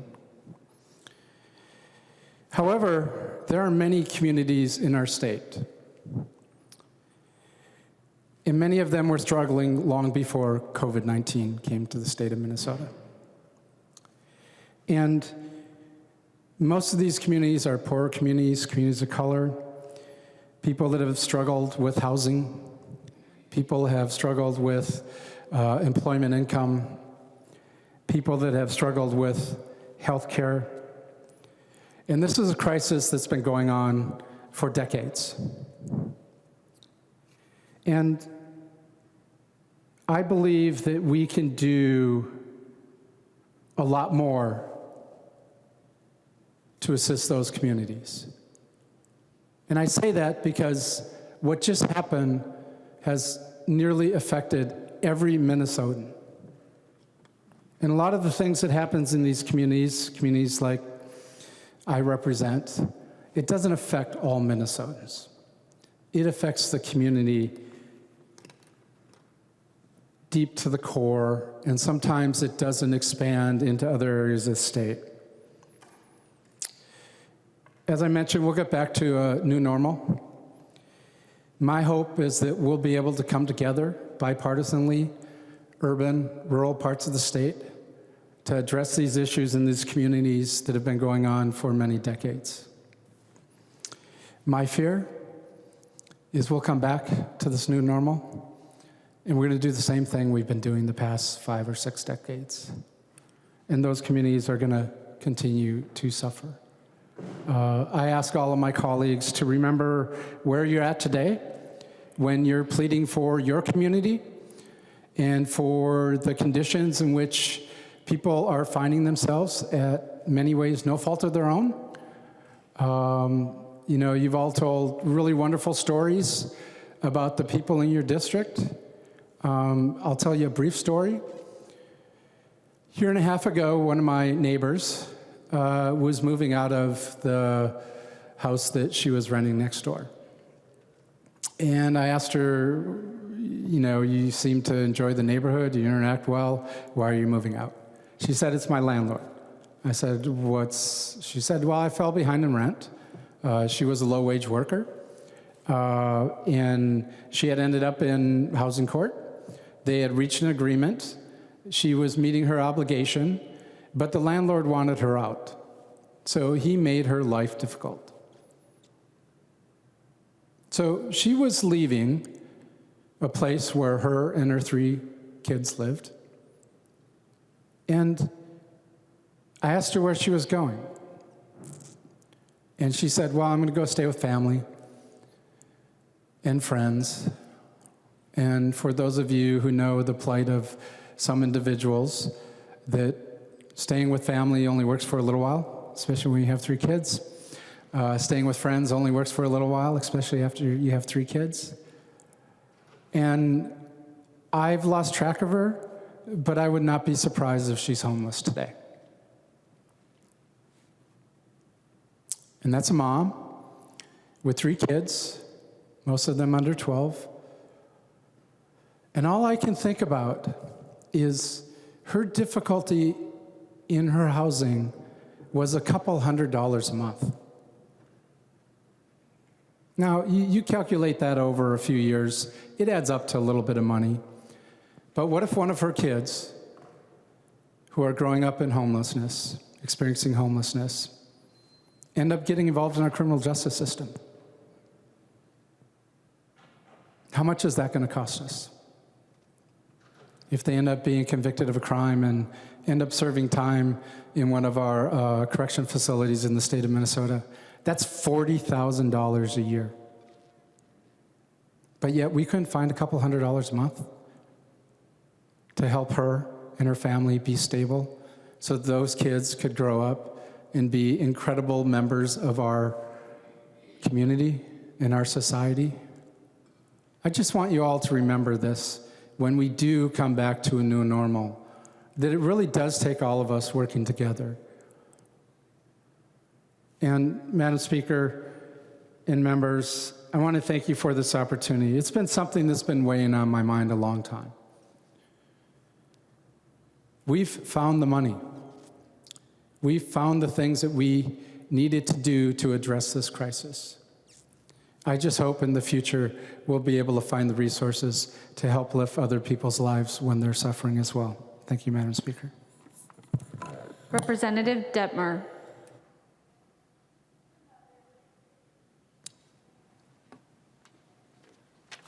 Thank you, Madam Speaker and members. As many of you know, I don't get up and speak a lot, but I stand also in support of Senate File 4489. But I do have a couple little stories from my area, in Forest Lake area. And, you know, a lot of us spend a lot of time on phones and also the Zoom conference calls and meetings. I have about 20 of them in the last couple of weeks. But when I talk to business people, small businesses people in my area, it really comes personally to me as a legislator. And every small business person that I spoke to, they know that they can get their people back to work and serve their communities in a way that's going to prioritize the health and safety of not only their employees, but also the people that come into their little shops. And they know that you just can't start everything, put it back just the way it was all at once, but it can happen eventually here in Minnesota. Two little businesses that I would like to share about is Mike's Bait Shop on Highway 8. And we just found out today that the governor, his executive order 20-38, dealing with outdoor recreational activities, now he can open his shop up this Saturday, tomorrow, and sell fishing license and so forth, and all of his bait. And I've been working with him for the last couple of weeks, getting him in touch with DEED and also the Department of Administration that puts together the list of essential businesses and workers. And so he's really grateful now that he's back, he can be back to work on tomorrow. And because if you take a look at what's been going on with the big box stores, they've been able to sell licenses and bait and so forth. They were never shut down. So Mike's Bait Shop on Highway 8 will be back on the job tomorrow. Another little business in the Forest Lake area is a business that produces boat ramps and also docks. It's called V-Docks. And he has a large building, and he only has 4 employees. And the closest that these employees can get to each other is when they carry 16-foot pieces of dock outside so the customers can pick them up. But he can't do that right now because he's a manufacturer. And hopefully, maybe the next executive order will put a business like this back on the job, because if you're a business that puts docks in, you can do your job. But if you're a business that manufactures docks, you can't. So that's something I hope that we can get a little business like that back together. And I'll leave with this. There's a lady in Schaefer, Minnesota. She's in her 80s, and she has my cell phone number. And when she has a concern, she calls me, and I listen. And she said, well, Representative Detmer, a person my age or a person that has health issues, that they should stay at home. But she says, somehow we need to safely get our young people back to work. And I said, I agree with you, but we have to do it safely. And I believe that the governor will be working on that. And then I also said that, she also said, we need to support our blood banks and our food shelves. So when you're talking to people out there, encourage them to get to the blood banks and also the food shelves. So with that, we'll vote green on this bill too. Thank you. Representative Robbins. Thank you, Madam Speaker. Thank you, members. I won't take long, but I rise in support of the bill. And I know that it's just a drop in the bucket, but it's a first attempt of the legislature to start beginning the process of reopening the economy and providing some relief to our small businesses. And so I'm grateful for this first step, and I just want to be a strong advocate for additional steps. And in that spirit, I just want to highlight a couple things that have been going on in my district. I am so proud of the hardworking, innovative people in 34A. And I know it's happening across the state. And I think that it's really important to highlight the hard work and innovation and effort of our small business owners who are trying to make it and stay afloat in these very trying times. So there's a restaurant in my district that had to close down, and they are very grateful for this bill that we're passing today. I've been in multiple conversations with them, and I just want to thank Chair Bernardi and Representative Koznick and everyone who worked on this, because it really will make a difference that they can use existing inventory to get some cash flow going. But they've made other improvements or changes in their business in how they operate in order to keep some more cash flow coming in. So they've switched to family-style meals, and when the shutdown was first ordered, they had a huge amount of perishable food in their restaurant, and they used all of that to make meals for families at a charity they support called Treehouse. And so they immediately, in the midst of great pain to them, turned what they had and gave it away. And I just think that's such a great story of the spirit of how these business owners are trying to make lemonade out of this situation. And to some of the comments some of my other colleagues have reflected on, this restaurant owner kept 14 employees on pay with a reduced wage just to keep them going. But then when the $600 additional payment came up from the federal government, they were making more on unemployment than what they had agreed to do to kind of everyone work together and share the sacrifice. So now he's let everyone go so they can stay home and make more money on that program. And they really have pushed me, how come we can't tie that $600 to people who are working? And I sent emails to the White House. I'm trying to work on that, but there has to be a way we're incentivizing people to keep working if they can. And so I hope we can all collectively continue to think about that. I have another group restaurant in my district called the Daily Dose Cafe, also hard hit by this. They don't sell beer and wine, so this won't help them. But they took the innovative approach of creating a fund that anybody in the community can donate to. It's called Hospital Heroes. So people, instead of buying gift cards for themselves, people donate to the Hospital Heroes Fund, and then they send coffee and pastries and sandwiches over to the Maple Grove Hospital every day based on what has come in donations. And I'm so proud of them for finding a way to keep their own business going, but also helping our first responders. And then the Minnesota Play Cafe, they have done everything to try and keep their business afloat. It's a small mom in my district who took her whole life savings from her 401k 15 months ago and started this business. It's a darling little cafe where there's little playstations and moms can go get a fancy coffee and kids can play in these little areas. And they have started creating sensory bins that you can drive up and pick up, homemade Play-Doh, craft kits. They're doing everything imaginable to try and keep their business afloat. She said if she goes under, she is going to lose her whole life savings that she already put into this. And she has been rejected from the loan program. She already has 2 small business loans. She said even if I got a loan, I couldn't afford another payment. But yet they are just working so hard to keep their businesses alive. And one of the great stories about Minnesota Play Cafe is another business in my district, Granite City, had been giving out free meals to school kids already. So now every day they send 30 of their free meals over to the Minnesota Play Cafe to help drive more traffic to her business. And these stories of businesses helping each other, communities supporting each other, it just goes on and on. But I just so grateful for the innovation that's going on, the work ethic, the creativity. People are trying so hard to make it work. And this is just one small step, and I'm grateful we're doing it. But there is so much more we can do, members.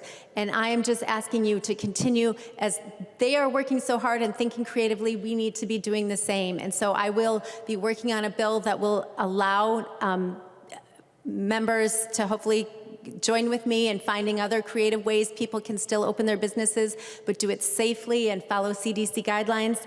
And I've also been working on a bill that provides grants for the very small businesses that I hope you will support. So these things are still coming. It's taken way too long to get them done, but I just encourage all of us to keep working to find these solutions for our small businesses. Thank you. Representative Scott. Thank you, Madam Speaker. And it's really heartbreaking to hear a lot of these stories. And what's frustrating, I don't know if you're finding this or not, but I certainly am, is to get the emails and the phone calls and feel like there's really not a lot that we can do because of the executive orders and the different things that are in place. And they were put there to be helpful, to make people safe. And But we're learning more and more about this disease. We're learning more and more about how we can be safe and still operate. And so I hope that's what we will do moving forward. The governor made a good first step today with opening some outdoor recreation. I hope there's much more to come. And I wanted to thank the bill's author and the folks that worked on this bill for bringing this small step forward too. And I wanted to address some medical issues that are a result of this limit on what can be done. And I think a lot of physicians and people in the medical field are erring on the side of caution and not performing some procedures that maybe under this they might be able to. I think there could maybe be some more clarification on what physicians and clinics can do. I received an email last night from a woman, and her mother lives in my district, and her mother was scheduled to have hip replacement, and her mother's in excruciating pain. And so the executive order makes some exceptions for some of these procedures to be done, but one of the exceptions is not intolerable pain, or however you might describe that.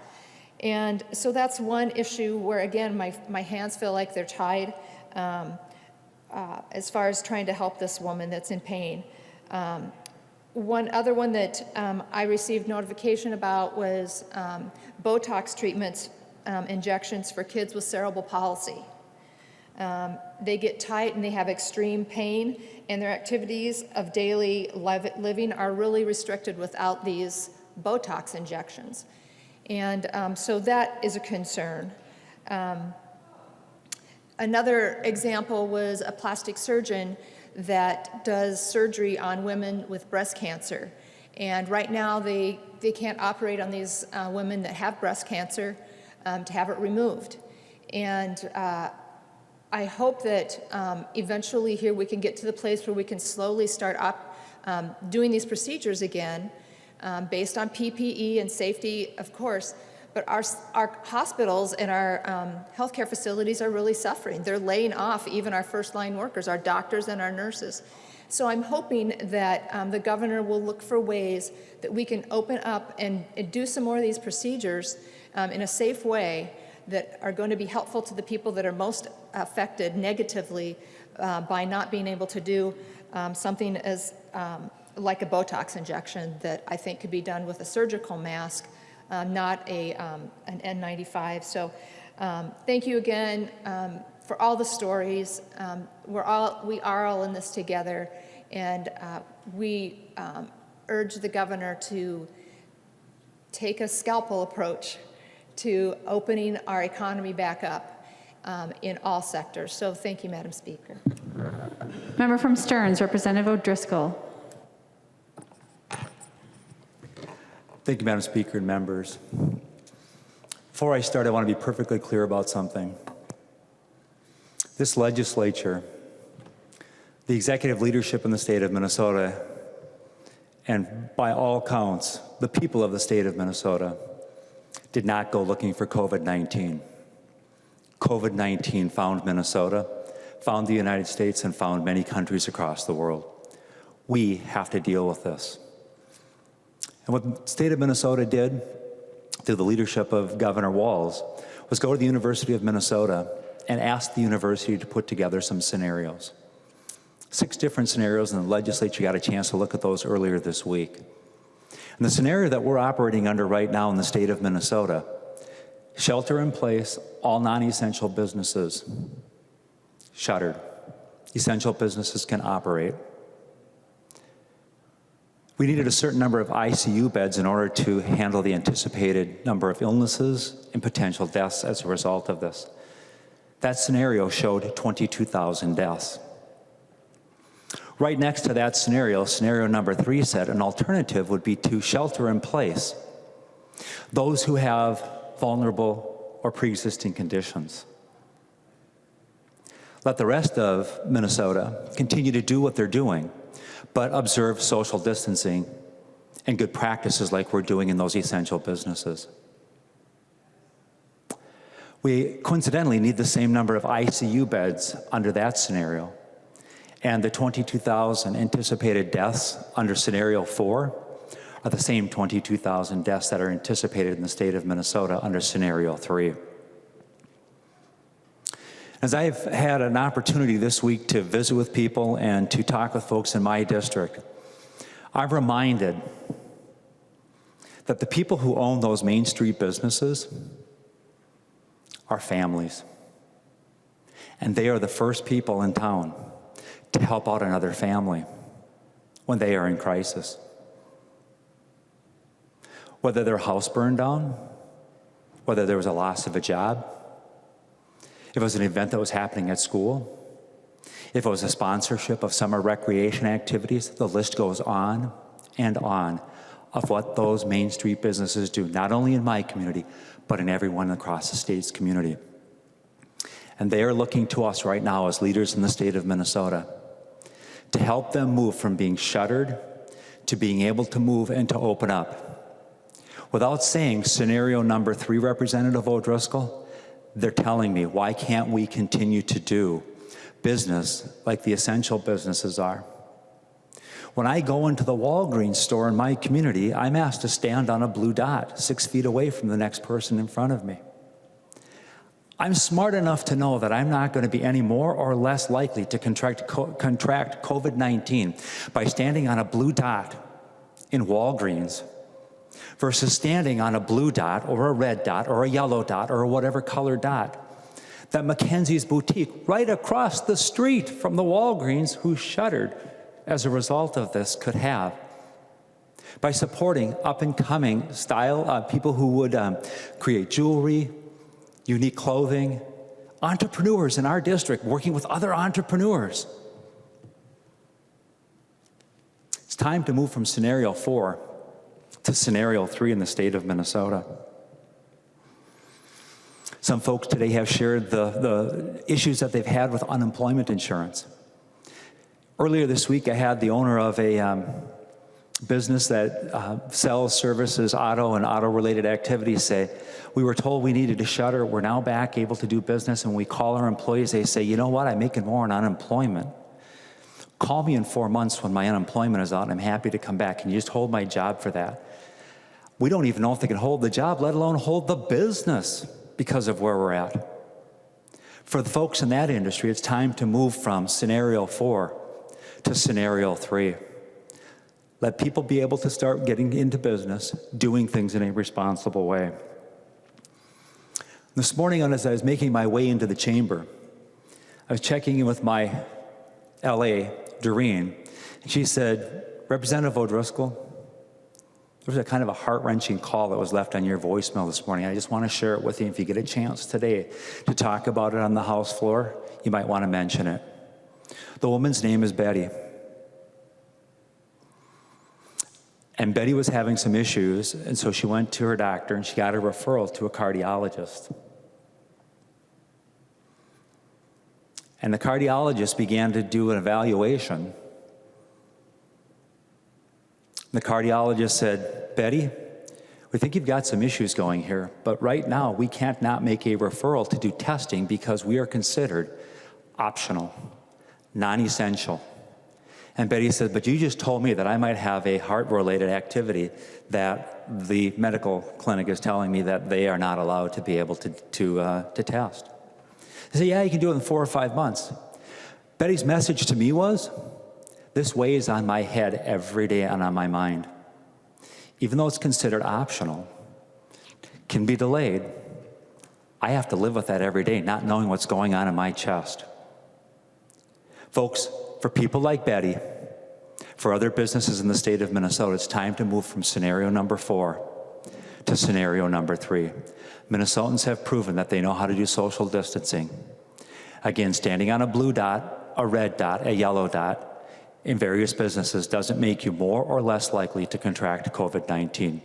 Members, this bill that's in front of us is a small gesture to start moving us in that direction. And I am smart enough to know that if not without unanimous support of this chamber, it's going to be pretty darn close on this bill, because we all experience, Democrat, Republican, whatever district you come from, this is what Minnesotans need. Madam Speaker and members, without a doubt, I will be voting yes on this. I will be voting for a green dot to stand on today. Thank you, Madam Speaker. Representative Franson.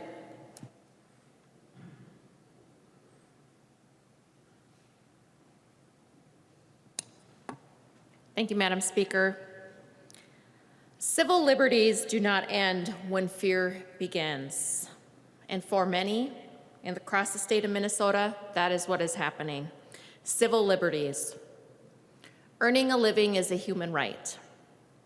There is dignity in providing for your family, keeping a roof over your head, and making sure your children have food to eat. There's also a cost to this. There's a human cost that's not readily being discussed, and that's the mental health aspect of all this. Stress is running high. Domestic abuse is up. Suicidal ideation is a thing. This is what keeps me awake at night. PTSD. This is going to be a long-lasting effect of what is happening in our state, in our country. The citizens of Minnesota want hope. They want to see hope that there is light at the end of the tunnel, and they don't see that right now. They were first informed that this was just going to take place. We're just going to close businesses down for time for our healthcare facilities to get the PPE they needed in order to deal with the influx of the COVID-19 patients. People said, okay, I can do this for my state. I can do this for my neighbors. I can do this for my family. And then the shelter-in-place order came. There was some fear, especially when the Tattletale hotline came into being. While this was all a suggestion, there was also a $1,000 fine and/or 90 days in jail if you were caught not paying attention or following the stay-at-home order. We have neighbors now that look upon other neighbors when there are too many people playing outside. Are those family members? Are they just friends getting together and they shouldn't be together? It's created a big distrust within communities. That hope turning to desperation, and what I fear is coming next in the next week, week and a half, will be despair. Our citizens want hope. They want to know that there is an end date. They want light at the end of the tunnel. Yesterday, Dennis, he's 79, he contacted me on my cell phone. Mary, you may not remember me, but I met you at a Caribou Coffee, and I do miss going to Caribou Coffee and chatting with my constituents. And we chatted, and I just have to get some things off my chest. Mary, I'm 79 years old. The governor has teamed up with the governor in Michigan. I see how the governor in Michigan is treating her constituents, and I'm concerned for what's going to happen to us. Mary, we need the economy going. Mary, what are you doing? How can I convince the governor to let everybody go back to work? We have closed down our churches. We're not allowed to practice one of our constitutional rights, our right to worship. The Holy Spirit has been closed off when we cannot commune together as a full body of Christ. The new temporary way of worshiping through the video just isn't the same for us Christians or those that worship. But alcohol, liquor stores are allowed to be open, so we've replaced one spirit with another spirit to drown out the pain that many families are going through. Planned Parenthood is considered an essential business. We can end the life of an unborn child. But Devin, my neighbor's son, who fell this week, dislocated his shoulder, tore it, cannot have surgery.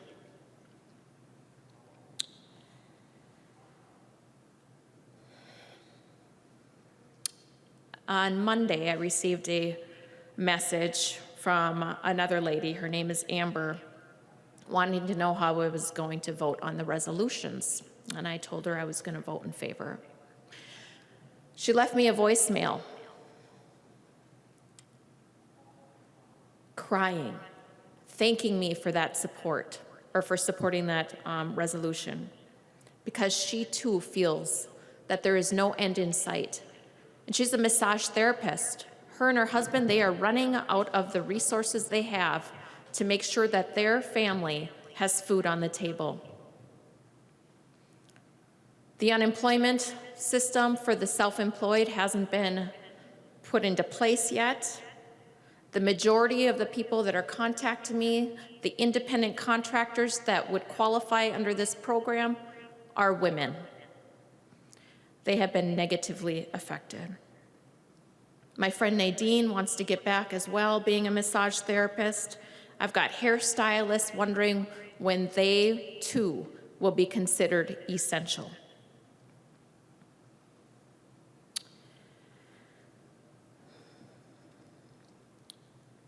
Constituent here says, I'm writing to ask my representatives to stop what is going on in Minnesota. Please reopen businesses and the economy and help stop the stay-at-home order issued by Governor Walz. We are being bled to death in Alexandria, Minnesota. Enough is enough. We were told that the stay-at-home order was to give our state time to prepare our healthcare systems and hospitals for the supposed health epidemic.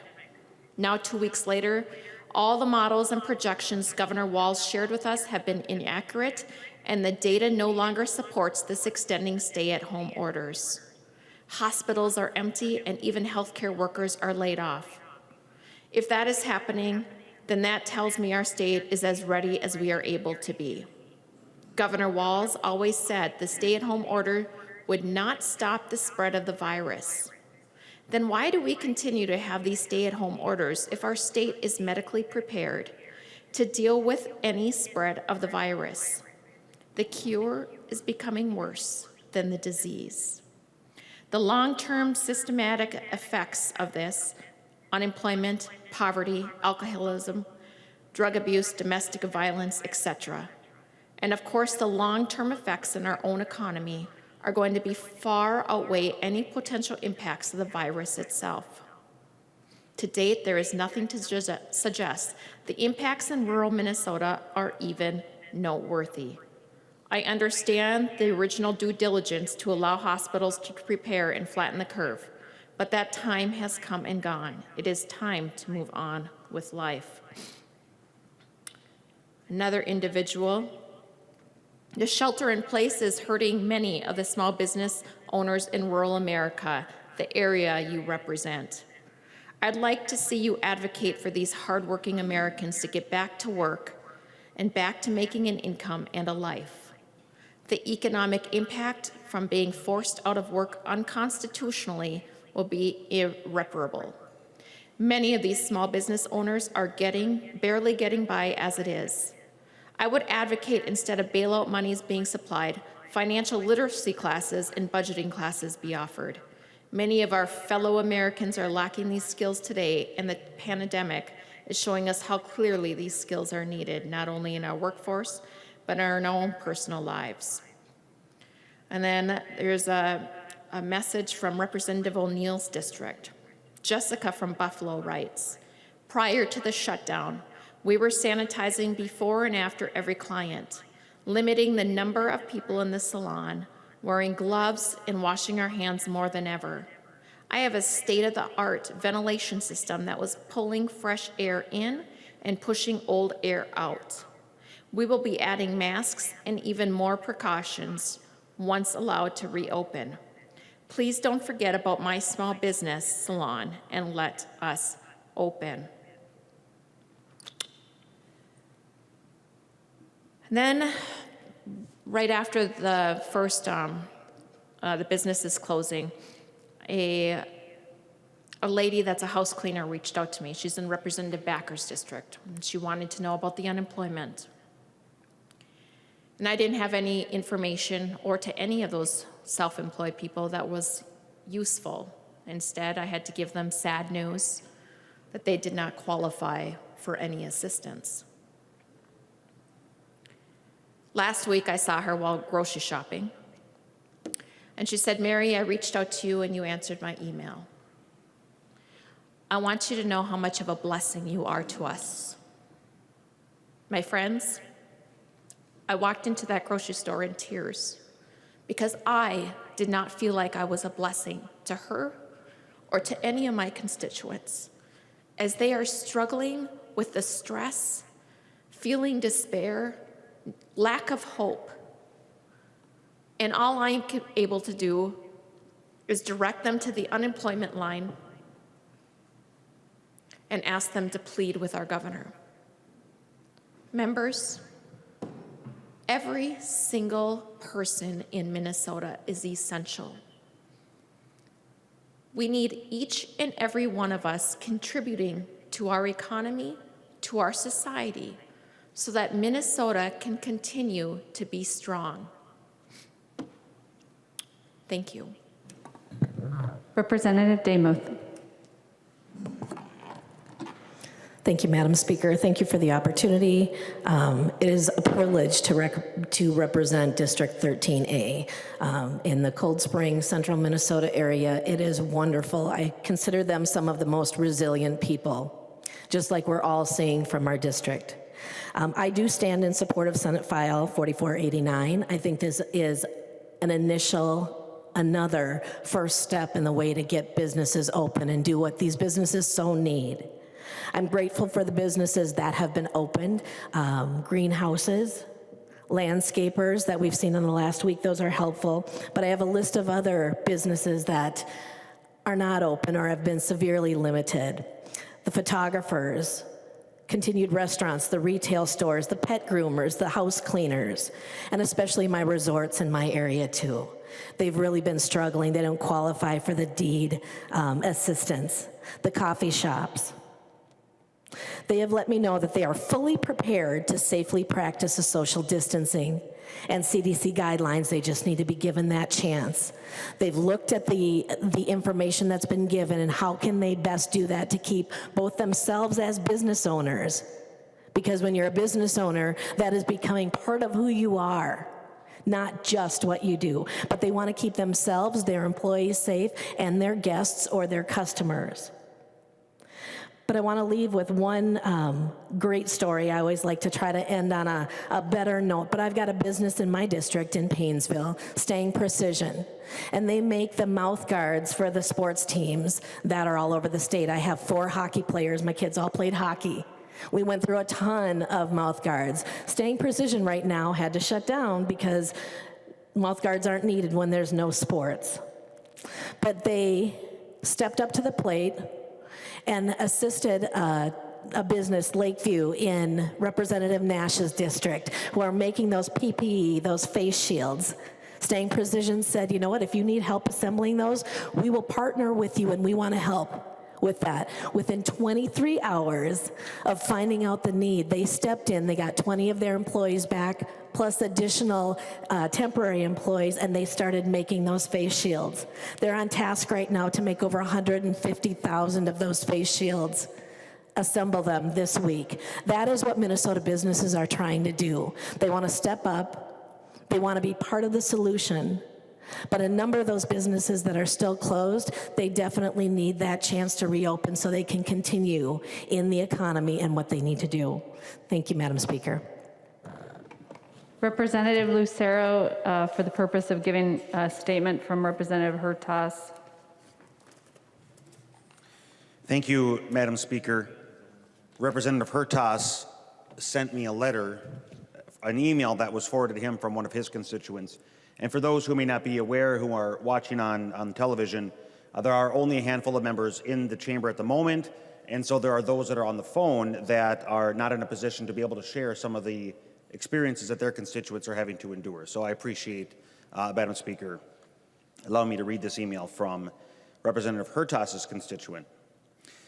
Dear Governor Walz, Commissioner Malcolm, and Commissioner Grove, my name is David Anderson, and I am an orthopedic surgeon with Twin Cities Orthopedics and Infinite Health Collaborative.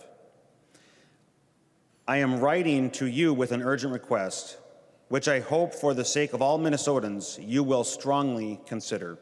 Please allow for the reopening of our healthcare facilities across the metro, so we may begin safely taking care of patients who desperately need us. I am writing to you with an urgent request, which I hope for the sake of all Minnesotans you will strongly consider. Please allow for the did I just read that one? Okay, next one, sorry. We have a grave concern that the current delay in essential medical services is causing long-term impact on patients and have observed multiple issues due to delays. Increased opioid drug use, prolonged pain leading to poor long-term outcomes, suicide attempts from patients who are dealing with severe pain and immobility, patient financial fears, especially loss of health insurance coverage due to recent job loss. Many patients who are on temporary furlough would like to pursue necessary medical care while they have ample time to recover and return to the workplace when COVID-19 allows. The good news is we have a plan focused on safety for our patients and employees. We can completely provide our own materials and would be ready to open within the next week. Our COVID-19 safety strategy at TCO includes rapid response COVID-19 testing on all surgical patients, antibody tests for our providers and employees, judicious management of PPE, protocols which will be continuously vetted by clinical and industry experts, including the state's finest infectious disease physicians. We as physicians believe we can open and provide care safely for our patients and employees. It's time to bring thousands of healthcare professionals back to work safely and take care of people who need us more than ever. Thank you for consideration. And members, I highlight this email that Representative Hertas forwarded because, again, it demonstrates the ingenuity of business owners across our state. Rather than the state believing that they have the best and only ability to make decisions, we need to empower our small business owners so that they can take the necessary actions to provide care for Minnesotans and whatever business they might be in, while at the same time doing so safely. We can trust them. And Madam Speaker, I have one last that I forgot to mention, an example from my own constituent. And this just breaks my heart, and it was reminded me of a text thread that I had with one of the salon business owners in my district. Please help. I'm not sure what I can do. I will lose the building. She wrote me a couple weeks back when she was first closed. Several days go by. Thank you for calling me the other night in my time of meltdown. Since then, I have been talking to other business owners and their staff, trying to help as much as possible. Somehow helping them makes me feel better in my situation.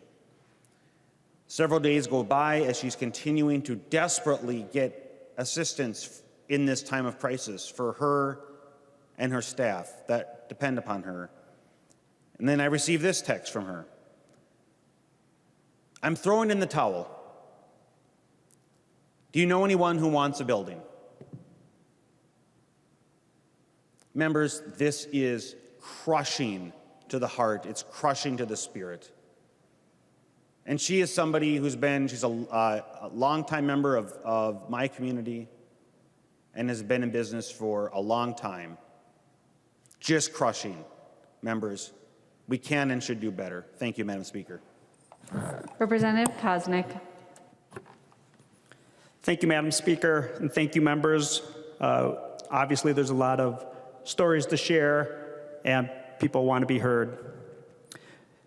But remember, this bill before us is about jobs and people. I recognize that wine and beer to go is not our most pressing issue, but protecting jobs, family budgets, the state economy in a safe and healthy manner is our priority. According to the Department of Employment and Economic Development, 18% of the unemployment claims are in the food preparation and service industry. 18%. That's 81,721 people as of yesterday morning.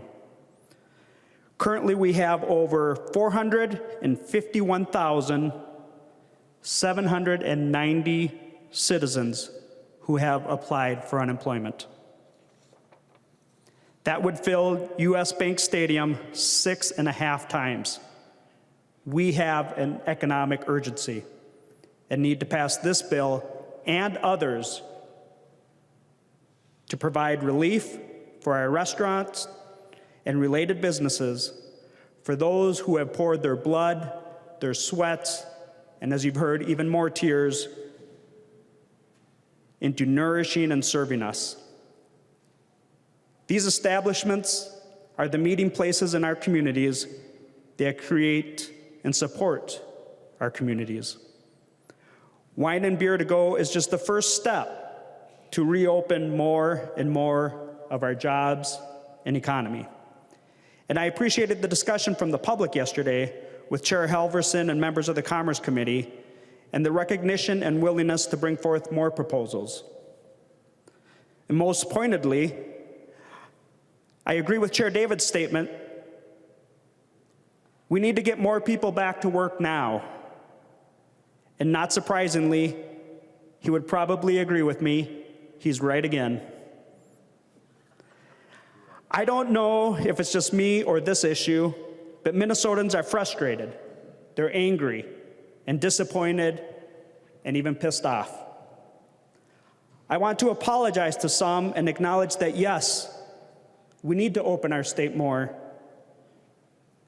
with respect to the health concerns, but we do need to open with common sense and compassion for the workers and the employers and the job creators. You are right. We need to remove more regulation and barriers and open more. And today, we take the first, but a big and important step to let Minnesotans know that we hear you. Reopen. Today, this body, in a bipartisan bill, is listening. The legislature is listening. And we want to take back our responsibility to work with the executive branch and rebuild our state. I also need to share how proud I am and thank all the workers and employers in Lakeville. Minnesotans have been doing their part. There is a couple, Ken and Karen, who operate a chemical company and switched their operations to make and donate over 500 gallons of hand sanitizer to distribute to the police, fire, hospitals, stores, and even more. I even took some to Representative Bennett for her to deliver to police departments in southern Minnesota. We have some other constituent friends who operate a restaurant in Rosemont. And Jennifer told me they thought about closing and we're waiting it out. But they are now working harder than ever and decided to stay open to keep providing for their employees' families. And on top of that, they are donating lunches to school kids. And last night, I picked up a pizza from a great local place. And the owners told me that they're struggling financially with the loss of wine and beer and spirits revenue. They had to let most of their employees go. And now they're doing most of the work themselves, busting their humps night and day, and even sleeping on an air mattress in the back of the store because they're too tired to go home and working so hard. This bill is to hopefully preserve the businesses and hopefully rehire some of the staff that's been let go. These are workers like Ann, who's a teacher in one of the other restaurants in Lakeville. And she, on weekends, picks up a few shifts as a server to help her family save for her kids' future education. And then the college students that are also without extra income that serve tables to help pay tuition. Minnesotans have been great in supporting the curbside efforts of our restaurants. Please keep it up. It supports your neighbors and it supports your community. We have so many of these stories, but I have hope. Yesterday, I got a text message in the family text chain that one of my kids' favorite restaurants is opening up today. Sawa Japan. My daughters, Claire and Carly,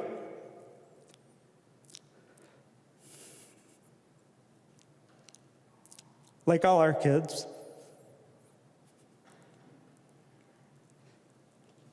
have been cooped up at home.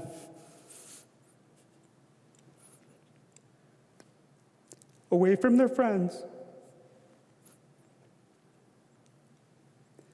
and celebrated a birthday without them.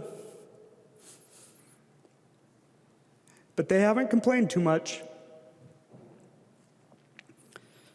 And I think this weekend, we'll go get some Lakeville rolls from Sawa Japan and the owner Jojo to celebrate.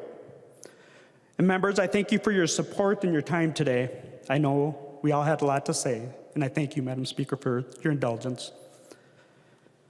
But it's time to reopen Minnesota, and hopefully on Saturday,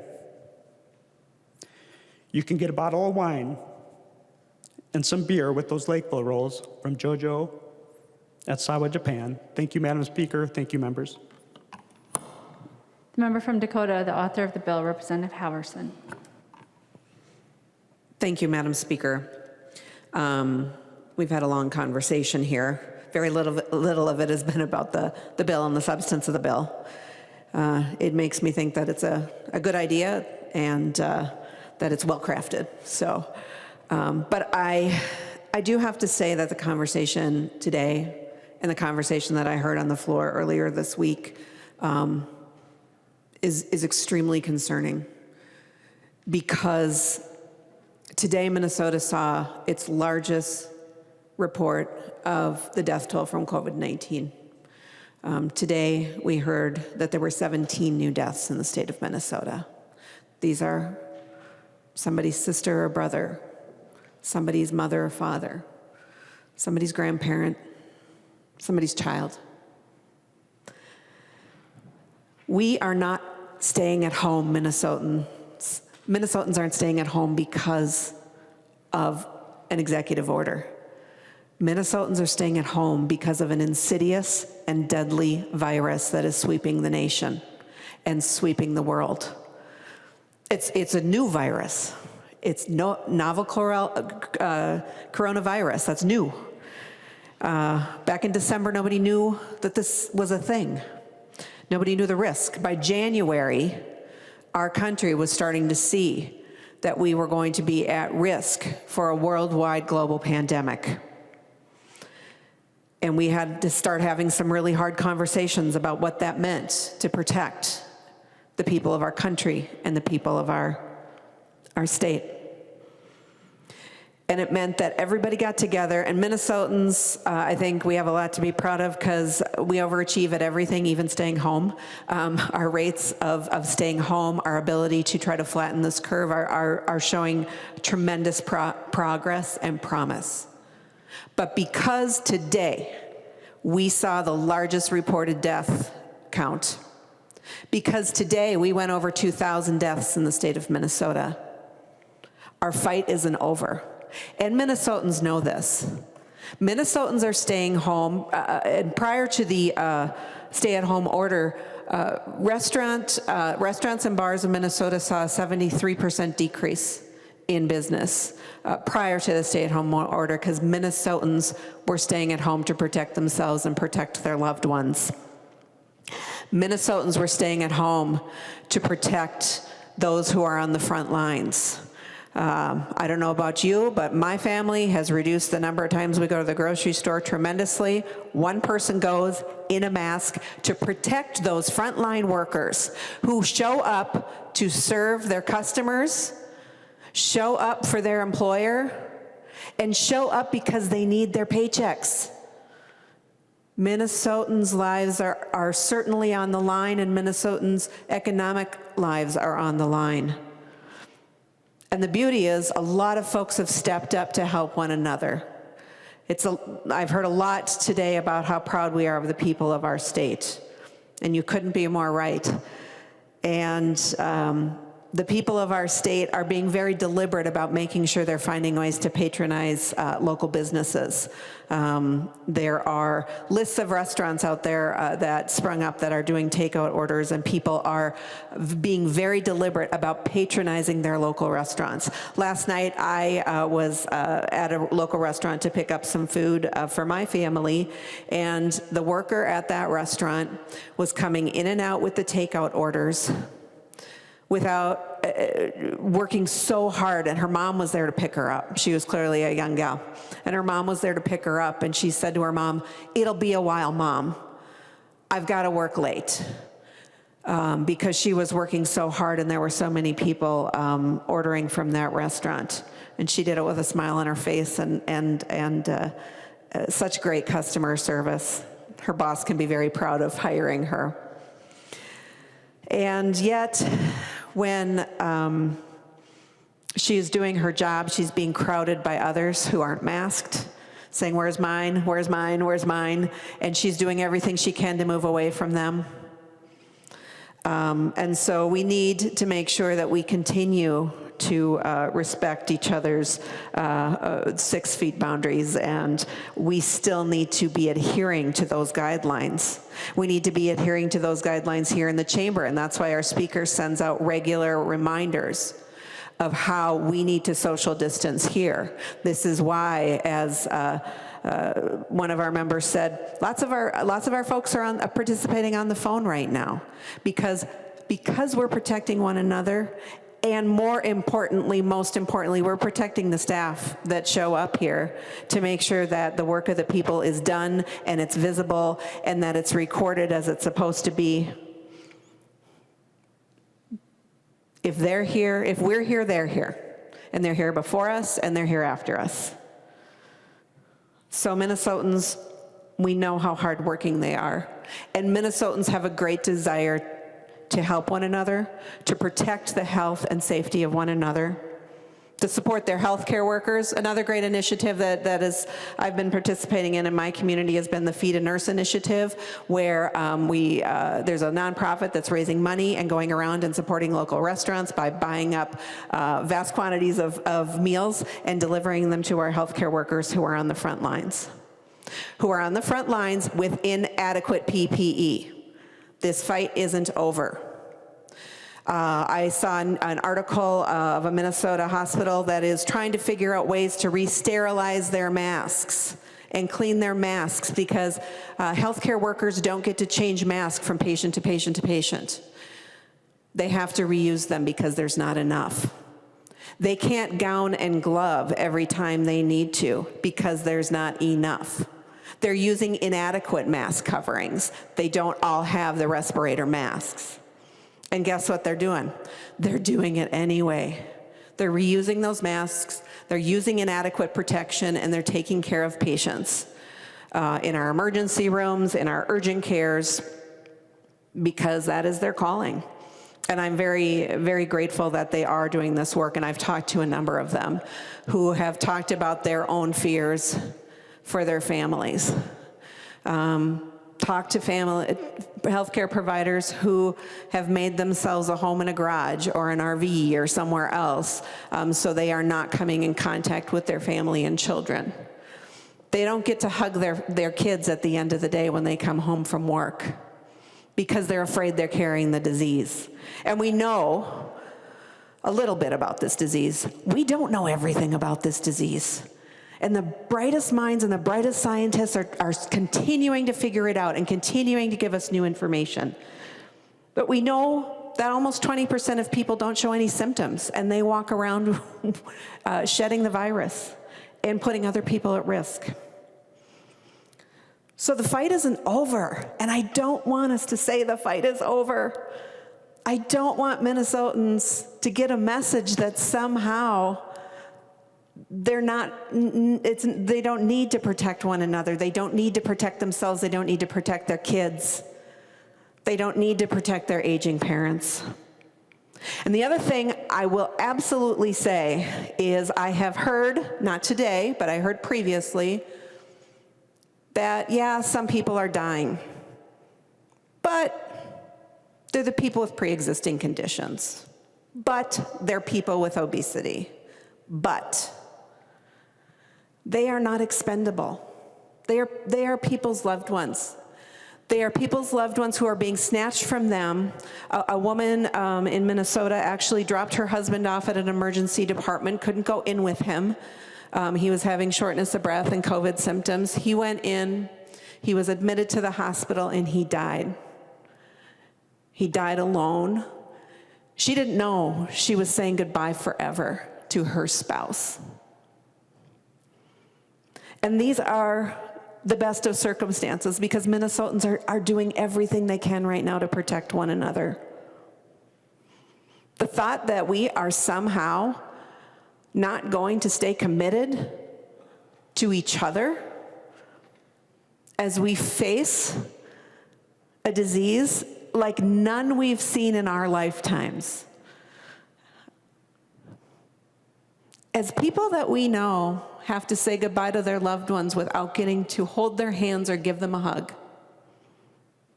As healthcare workers are going to work every single day, today, with inadequate protective gear. And they know what that means. They know they're putting themselves on the line. National infection rates for healthcare workers are far too high. And it's for one reason. They don't have the equipment they need to keep themselves safe. Until they do, and until we start seeing Minnesotans' death rates drop and disease rates drop, and make no mistake, these are death rates that are actual tested COVID. The myth that somehow people are making up death certificate data is absolutely wrong. Our fine doctors and nurses and healthcare professionals, nurses' aides, housekeeping staff who are cleaning, deserve to stay safe at work while they're saving lives and while they're keeping the rest of us safe. That's why we got into this fight with COVID, friends. We got into the fight with COVID because Minnesotans care about one another.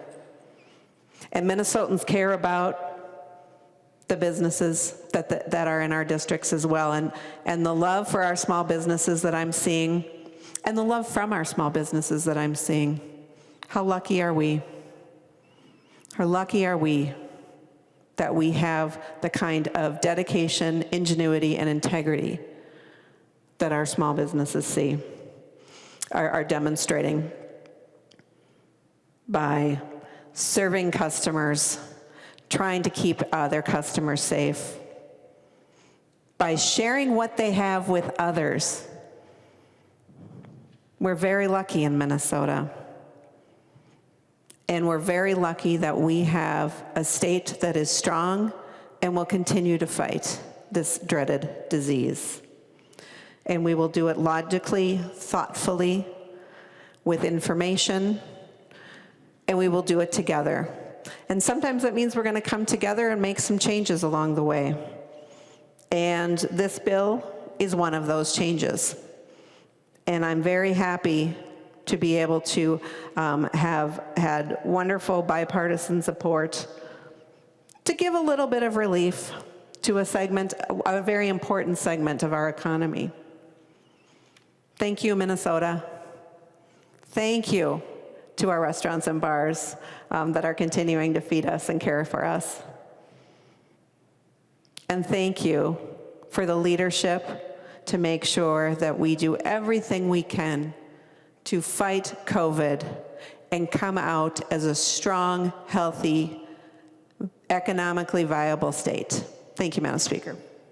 The member from Isanti, the Minority Leader, Representative Dowd. Thank you, Madam Speaker and members. Thank you for the impassioned speeches about how this is affecting people in your districts. I wasn't planning to speak. I had told the Speaker that I wasn't going to.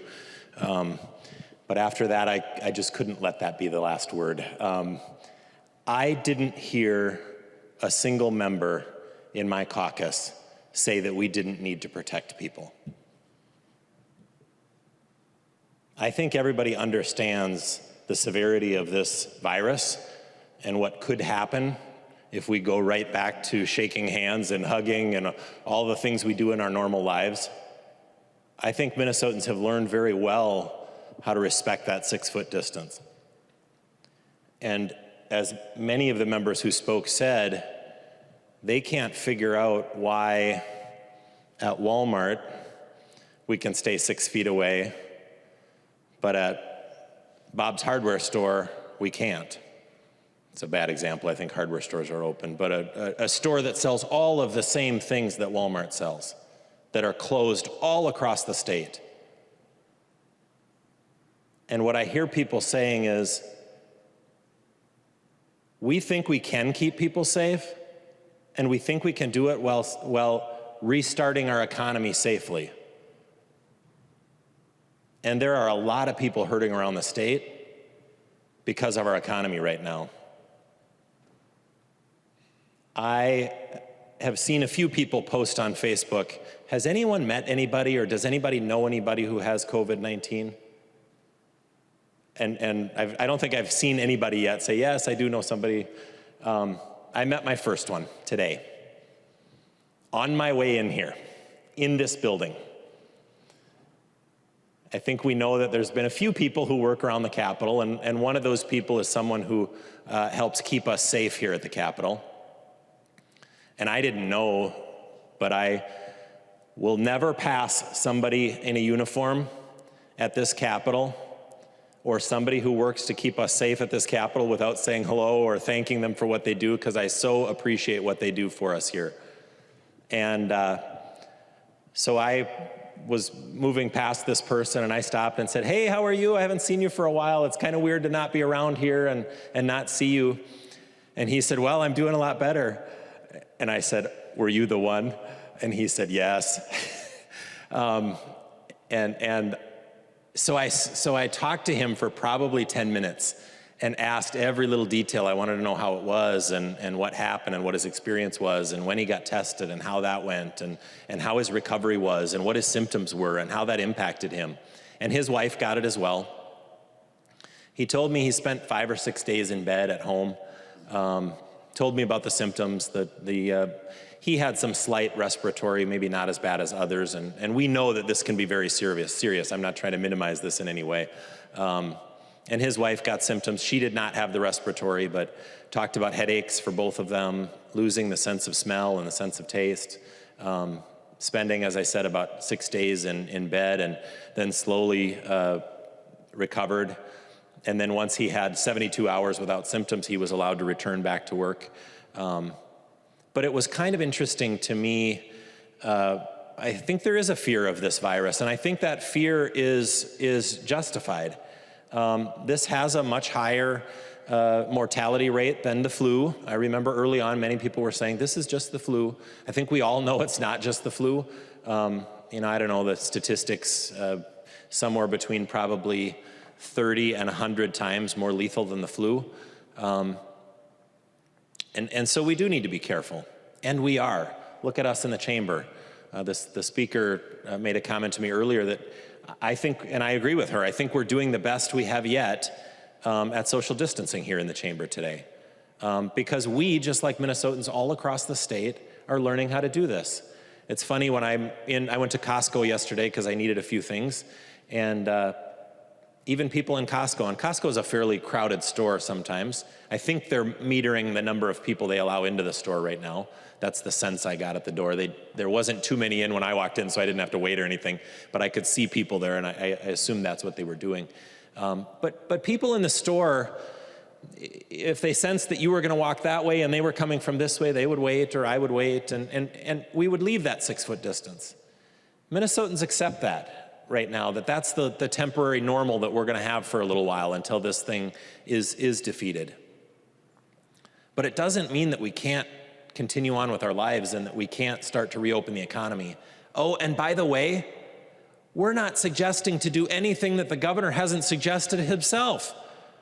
I was on a call with him last night where he talked about what sorts of things they're doing to reopen our economy. That's what we're talking about, reopening our economy. This morning he announced that outdoor activities, golf courses, things like that are going to reopen. He told us that next week we should expect some additional announcements about businesses being allowed to reopen. When we can come up with safe procedures so that not only are we keeping people safe, so that employees feel safe, like there's a plan when they go back to work. But believe me, Minnesotans are ready to do that. Minnesotans are ready to keep each other safe. And I didn't want to stand up and talk, but I didn't want anybody at home to believe that there's anybody in this chamber that doesn't want to keep people safe or suggests that we don't need to or we need to stop doing that. I think Representative Haley said it best when she said, it isn't an either or, it's a both and. We can do both, open our businesses and keep people safe. And Minnesotans are ready to do that. So I just wanted to stand and make that clarifying point. And I support the bill. I appreciate Representative Kosnick and Representative Halverson and Representative O'Driscoll and all the others who put work into this. This is such a small thing that we're allowing. And it's kind of a weird thing. I'm sure people, 3 months ago would have said, are we going to allow people to take, beer to go with them when they leave a restaurant? It's nothing any of us would have ever thought of. But you know what? We're thinking outside the box because we want to provide the littlest bit of help for the people who are running restaurants right now. I know the statistic is that 78% of Minnesotans or something like that are essential. And technically, restaurants are allowed to stay open. But they're not open with their full staff of employees. They're open only for takeout. And they've laid off most of their staff. Many of them are not open, and they've laid off all of their staff. 400,000 some odd Minnesotans applied for unemployment. 400,000? We forget about that. I brought up to the governor last night on the phone, a cousin of mine has a son-in-law who's a dentist in a small town, actually in Sandra Erickson's district. But he called me on my cell phone and said, hey, I just want to tell you my story. Because we keep hearing about business after business that's been ordered to shut down. Here's my twist. He said, I've been ordered to stay open, but I've been ordered not to see my patients that actually pay the bills. I can see emergency patients, but I think we all know that it's the teeth cleaning and the regular routine appointments that are the ones that pay the bill because they happen every 20 or 30 minutes. And the dentist goes from one room to another, to another, to another to see those patients. They're not billing for any of those hours right now. And he's paying his staff and staying open to see just a handful of people a week. And he said, this cannot continue. We've got to figure something out. He's very happy to provide those emergency dental services to people that need them, but he's worried about his business. And he said he is weeks away from bankruptcy and closing his doors. And he's a rural dentist, and we cannot afford to lose rural dentists. It's one thing when you live in the suburbs and you have 20 different options within a 15-minute drive of where you live to go to the dentist. But in rural Minnesota, if a dentist closes in your community, you might have to drive an hour to get to the next closest dentist. We need to make sure that we think about all these people and the damage that this is doing to our economy. And as soon as we can open up safely, we need to do it. And I see the light on the horizon. I see that light at the end of the tunnel. Not that we're getting through COVID, that people have gotten used to and are figuring out how to social distance, and that we can go back to work safely. Businesses have been creative and have come up with their own solutions to keep distance and make sure that we're absolutely minimizing the spread of this virus. Congratulations, Minnesota. You have done it probably better than anybody else in the country. That's something we should be proud of. But it also tells us and informs us that we're ready to start reopening our economy. We took the test. We've learned how to do it. Now let's take the next step before we do permanent damage to more small businesses, to more rural doctors and dentists, to more barbers and hairstylists that won't come back from this. The recovery from this, once the virus is gone, it's going to be gone, right? I mean, there might be a second phase or a third phase, but it'll be gone. It will be gone. But we may be recovering from the economic impact of this for years. And the longer we wait to open our businesses when we can do it safely, the longer we wait, the worse and the longer that economic recovery will be. I'm afraid of the decisions we're going to have to make next year here at the Capitol when we see what our revenues look like and the deficit that we're likely facing. Because businesses that are not open are not collecting sales tax, they're not employing people who pay income tax, and those are the two biggest sources of revenue for our state.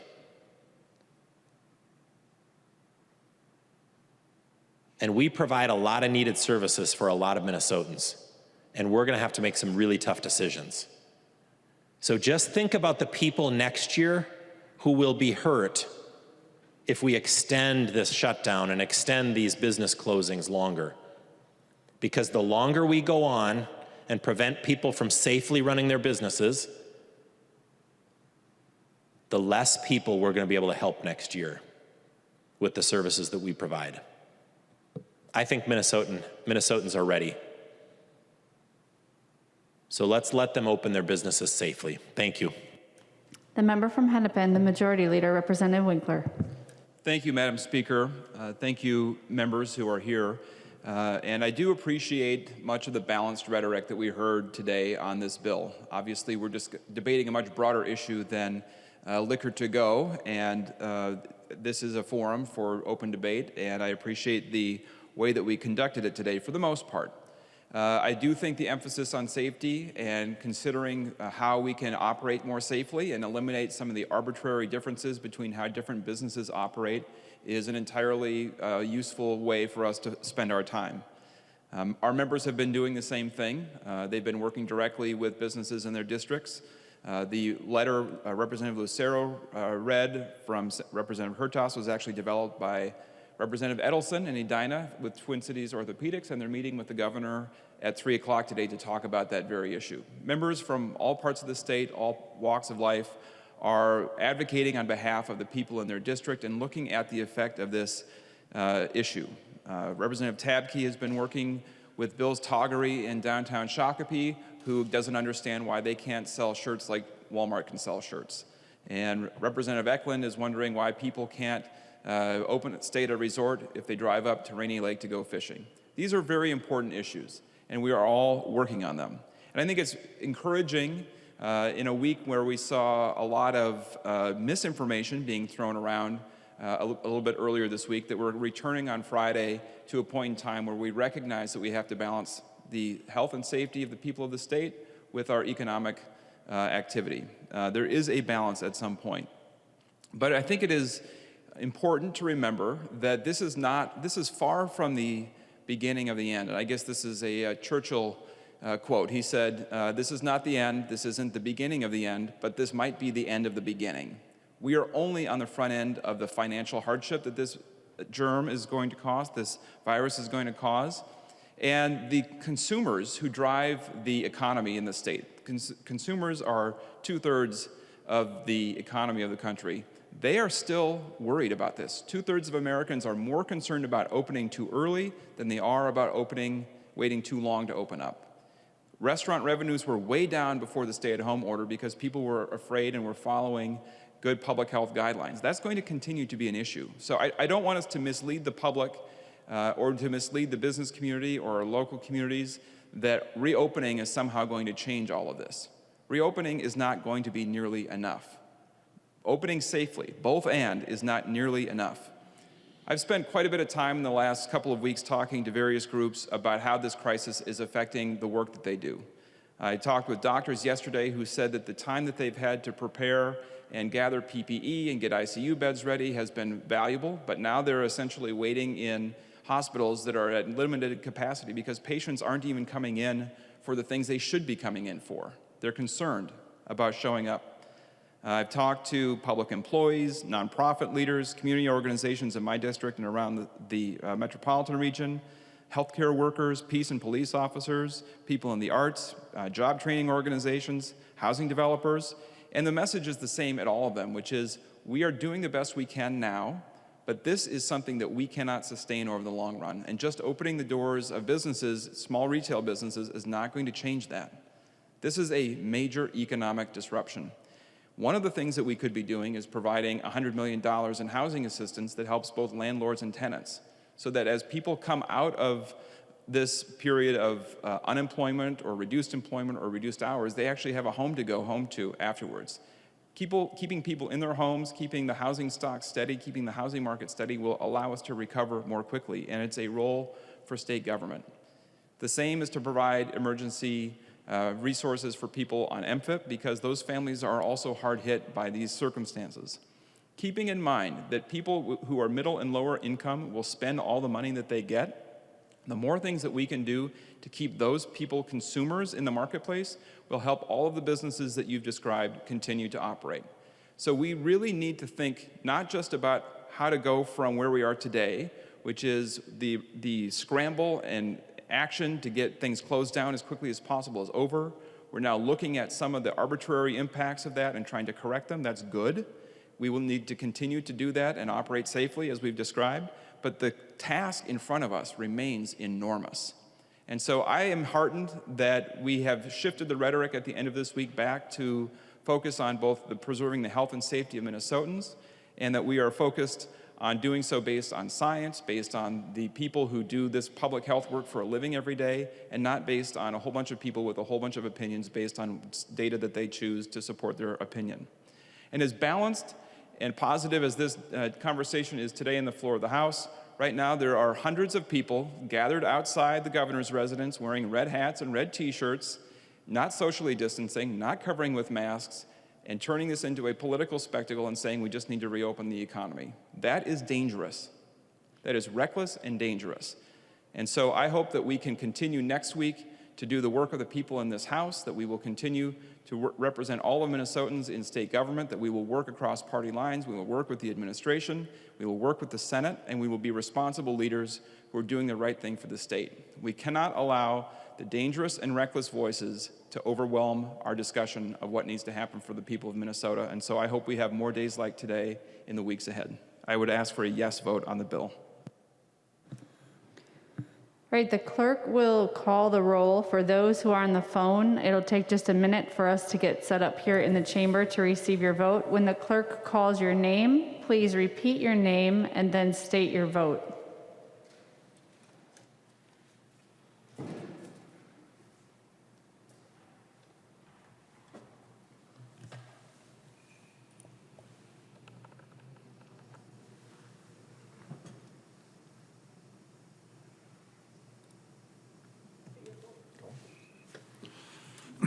Acom.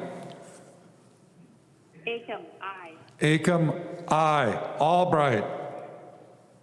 Albright, aye. Albright, aye. Anderson. Anderson, aye. Anderson, aye. Backer. Backer, aye. Backer, aye. Bonner. Bonner, aye.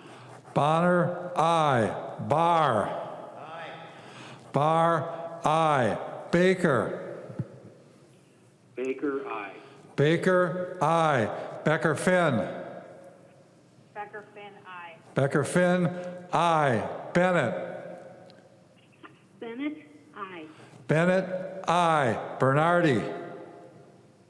Bernardi, aye. Bernardi, aye. Bierman. Bierman, aye. Bierman, aye. Bow. Bow, aye. Bow, aye. Brand. Brand, aye. Brand, aye. Cantrell. Cantrell, aye. Cantrell, aye. Carlson, A. Carlson, A, aye. Carlson, A. Aye. Carlson, L. Carlson, L, aye. Carlson, L. Aye. Christensen. Christensen, aye. Christensen, aye. Claflin. Claflin, aye. Claflin, aye. Considine. Considine, aye. Considine, aye. Daniels. Daniels, aye. Daniels, aye. Doubt. Doubt, aye. Davids. Davids, aye. Davney.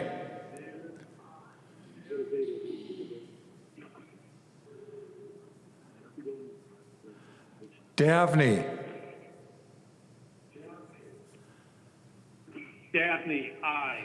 Davney, aye. Dean. Dean, aye. Damath. Damath, aye. Detmer. Detmer, aye. Detmer, aye. Drazkowski. Drazkowski, aye. Drazkowski, aye. Eklund. Eklund, aye. Eklund, aye. Edelson. Edelson, aye. Edelson, aye. Elkins. Elkins, aye. Elkins, aye. Erickson. Erickson, aye. Erickson, aye. Fabian. Fabian, aye. Fabian, aye. Fisher. Fisher, aye. Fisher, aye. Franson.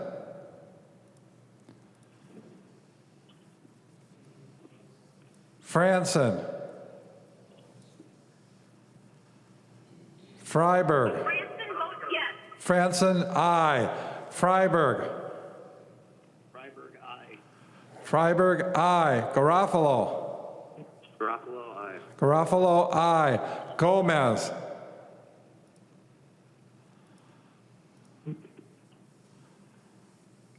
Gomez.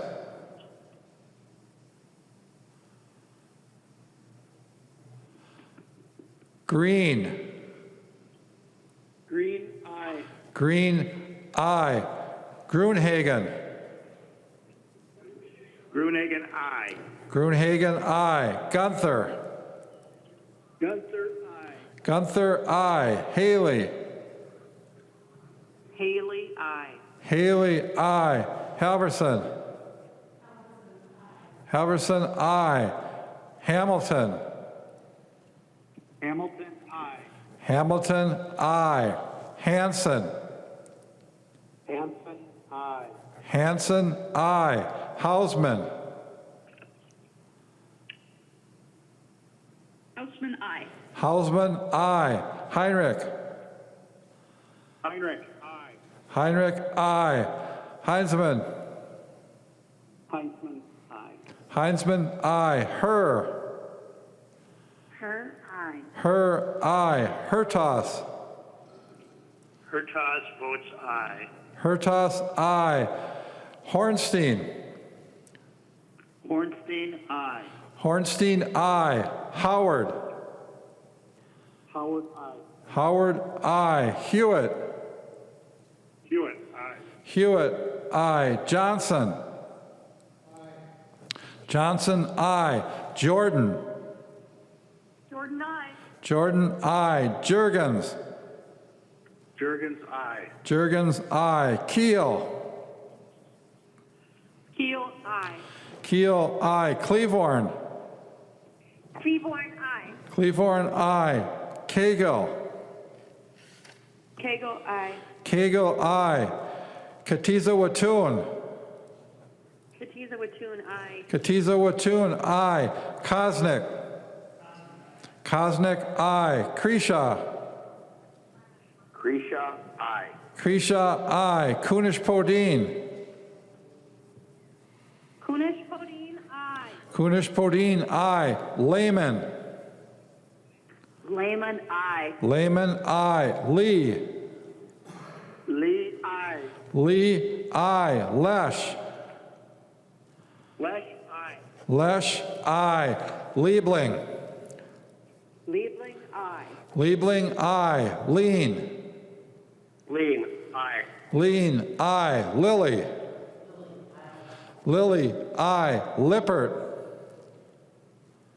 Lippert, aye. Lippert, aye. Liz Lagarde. Liz Lagarde, aye. Liz Lagarde, aye. Long. Long, aye. Long, aye. Lucero. Lucero, aye. Lewick. Lewick, aye. Lewick, aye. Mahoney. Mahoney, no. Mahoney, no. Mann. Man votes aye. Mann, aye. Mariani.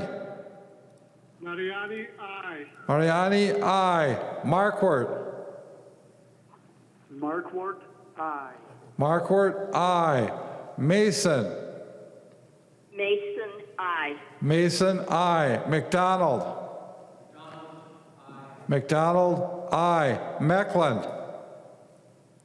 Meckland, aye. Meckland, aye. Miller. Miller, aye. Moeller. Moeller, aye. Moeller, aye. Moran. Moran, aye. Moran, aye. Morrison. Morrison, aye. Morrison, aye. Munson. Aye. Munson, aye. Murphy. Murphy, aye. Murphy, aye. Nash. Nash, aye. Nelson M. Nelson M, aye. Nelson M, aye. Nelson N. Nelson N, aye. Nelson N, aye. New. New, aye. New, aye. Nor. Nor, aye. Nor, aye. Nornis. Nornis, aye. Nornis, aye. Novotny. Novotny, aye. Novotny, aye. O'Driscoll. Aye. O'Driscoll, aye. Olson. Olson, aye. Olson, aye. O'Neill. O'Neill, aye. O'Neill, aye. Pulowski. Pulowski, aye. Pulowski, aye. Purcell. Purcell, aye. Purcell, aye. Petersburg. Petersburg, aye. Petersburg, aye. Pearson. Pearson, aye. Pearson, aye. Pinto. Pinto, aye. Pinto, aye. Poppy. Poppy, aye. Poppy, aye. Poston. Poston, aye. Poston, aye. Pryor. Pryor, aye. Pryor, aye. Quam.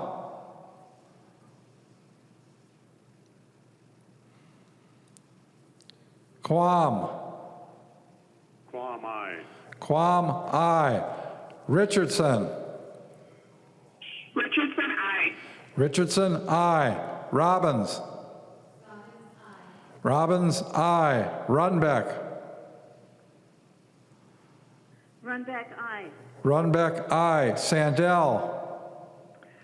Sandell, aye. Sandell, aye. Sandsted. Sandsted, aye. Sandsted, aye. Sauk. Sauk, aye. Sauk, aye. Schumacher. Schumacher, aye. Schumacher, aye. Schultz. Schultz, aye. Schultz, aye. Scott. Scott, aye. Stevenson. Stevenson, aye. Stevenson, aye. Sundin. Sundin, aye. Sundin, aye. Swazinski. Aye. Swazinski, aye. Tabke. Tabke, aye. Tabke, aye. Tice. Tice, aye. Tice, aye. Torkelson. Torkelson, aye. Torkelson, aye. Erdahl. Erdahl, aye. Erdahl, aye. Vang. Vang, aye. Vang, aye. Vogel. Vogel, aye. Vogel, aye. Wagenius. Wagenius, aye. Wagenius, aye. Wozlowick.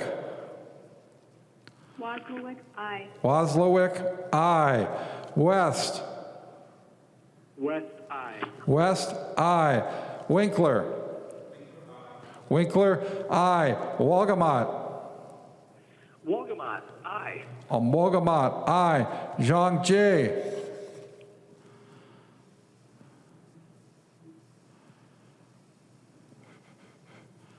Zhang Jie.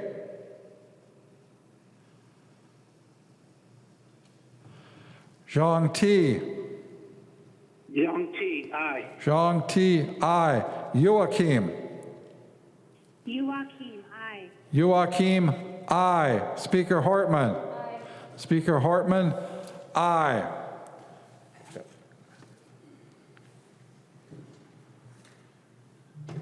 Okay, just one, Zhang Ji. Go ahead.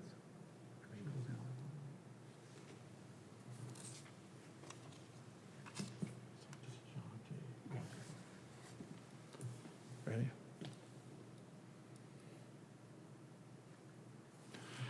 Zhang Jie.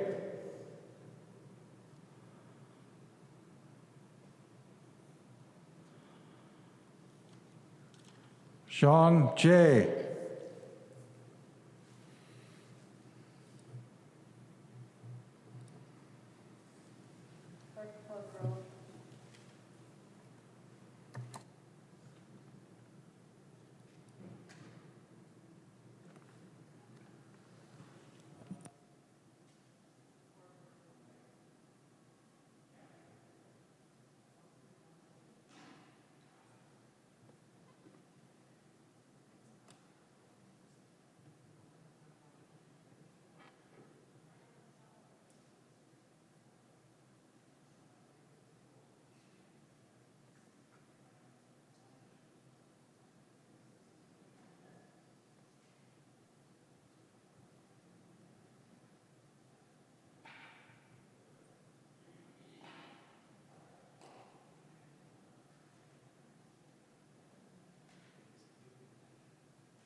There being 129 ayes and 1 nay, the bill is passed and its title agreed to. Members, we had a couple of instances of folks violating Minnesota House Rule 2.33. I will no longer recognize members in violation of House Rule 2.33. Motions and resolutions. There are copies of the non-controversial motions online. If there's no objection, we will take action on these motions first. Hearing no objection, the motions prevail. Lucero introduces House Concurrent Resolution Number 10, a House Concurrent Resolution relating to Minnesota's peacetime emergency, terminating the peacetime emergency pursuant to the authority granted under Minnesota Statute Section 12.31, Subdivision 2, Paragraph B. The concurrent resolution is being referred to the Committee on Rules and Legislative Administration. Announcements. Representative Winkler. Madam Speaker, I move that when the House adjourns today, it adjourns until Tuesday, April 28, 2020, or until a time and date determined pursuant to Senate Concurrent Resolution Number 7. Representative Winkler moves that when the House adjourns today, it adjourns until Tuesday, April 28, 2020, or until a time and date determined pursuant to Senate Concurrent Resolution Number 7. All those in favor, please say aye. Aye. Those opposed, please say no. The motion prevails. Representative Winkler. Madam Speaker, I move that the House do now adjourn. Representative Winkler moves that the House do now adjourn. All those in favor, please say aye. Aye. Those opposed, please say no. The motion prevails. The House stands adjourned until Tuesday, April 28, 2020, or until a time and date determined pursuant to concurrent resolution number 7.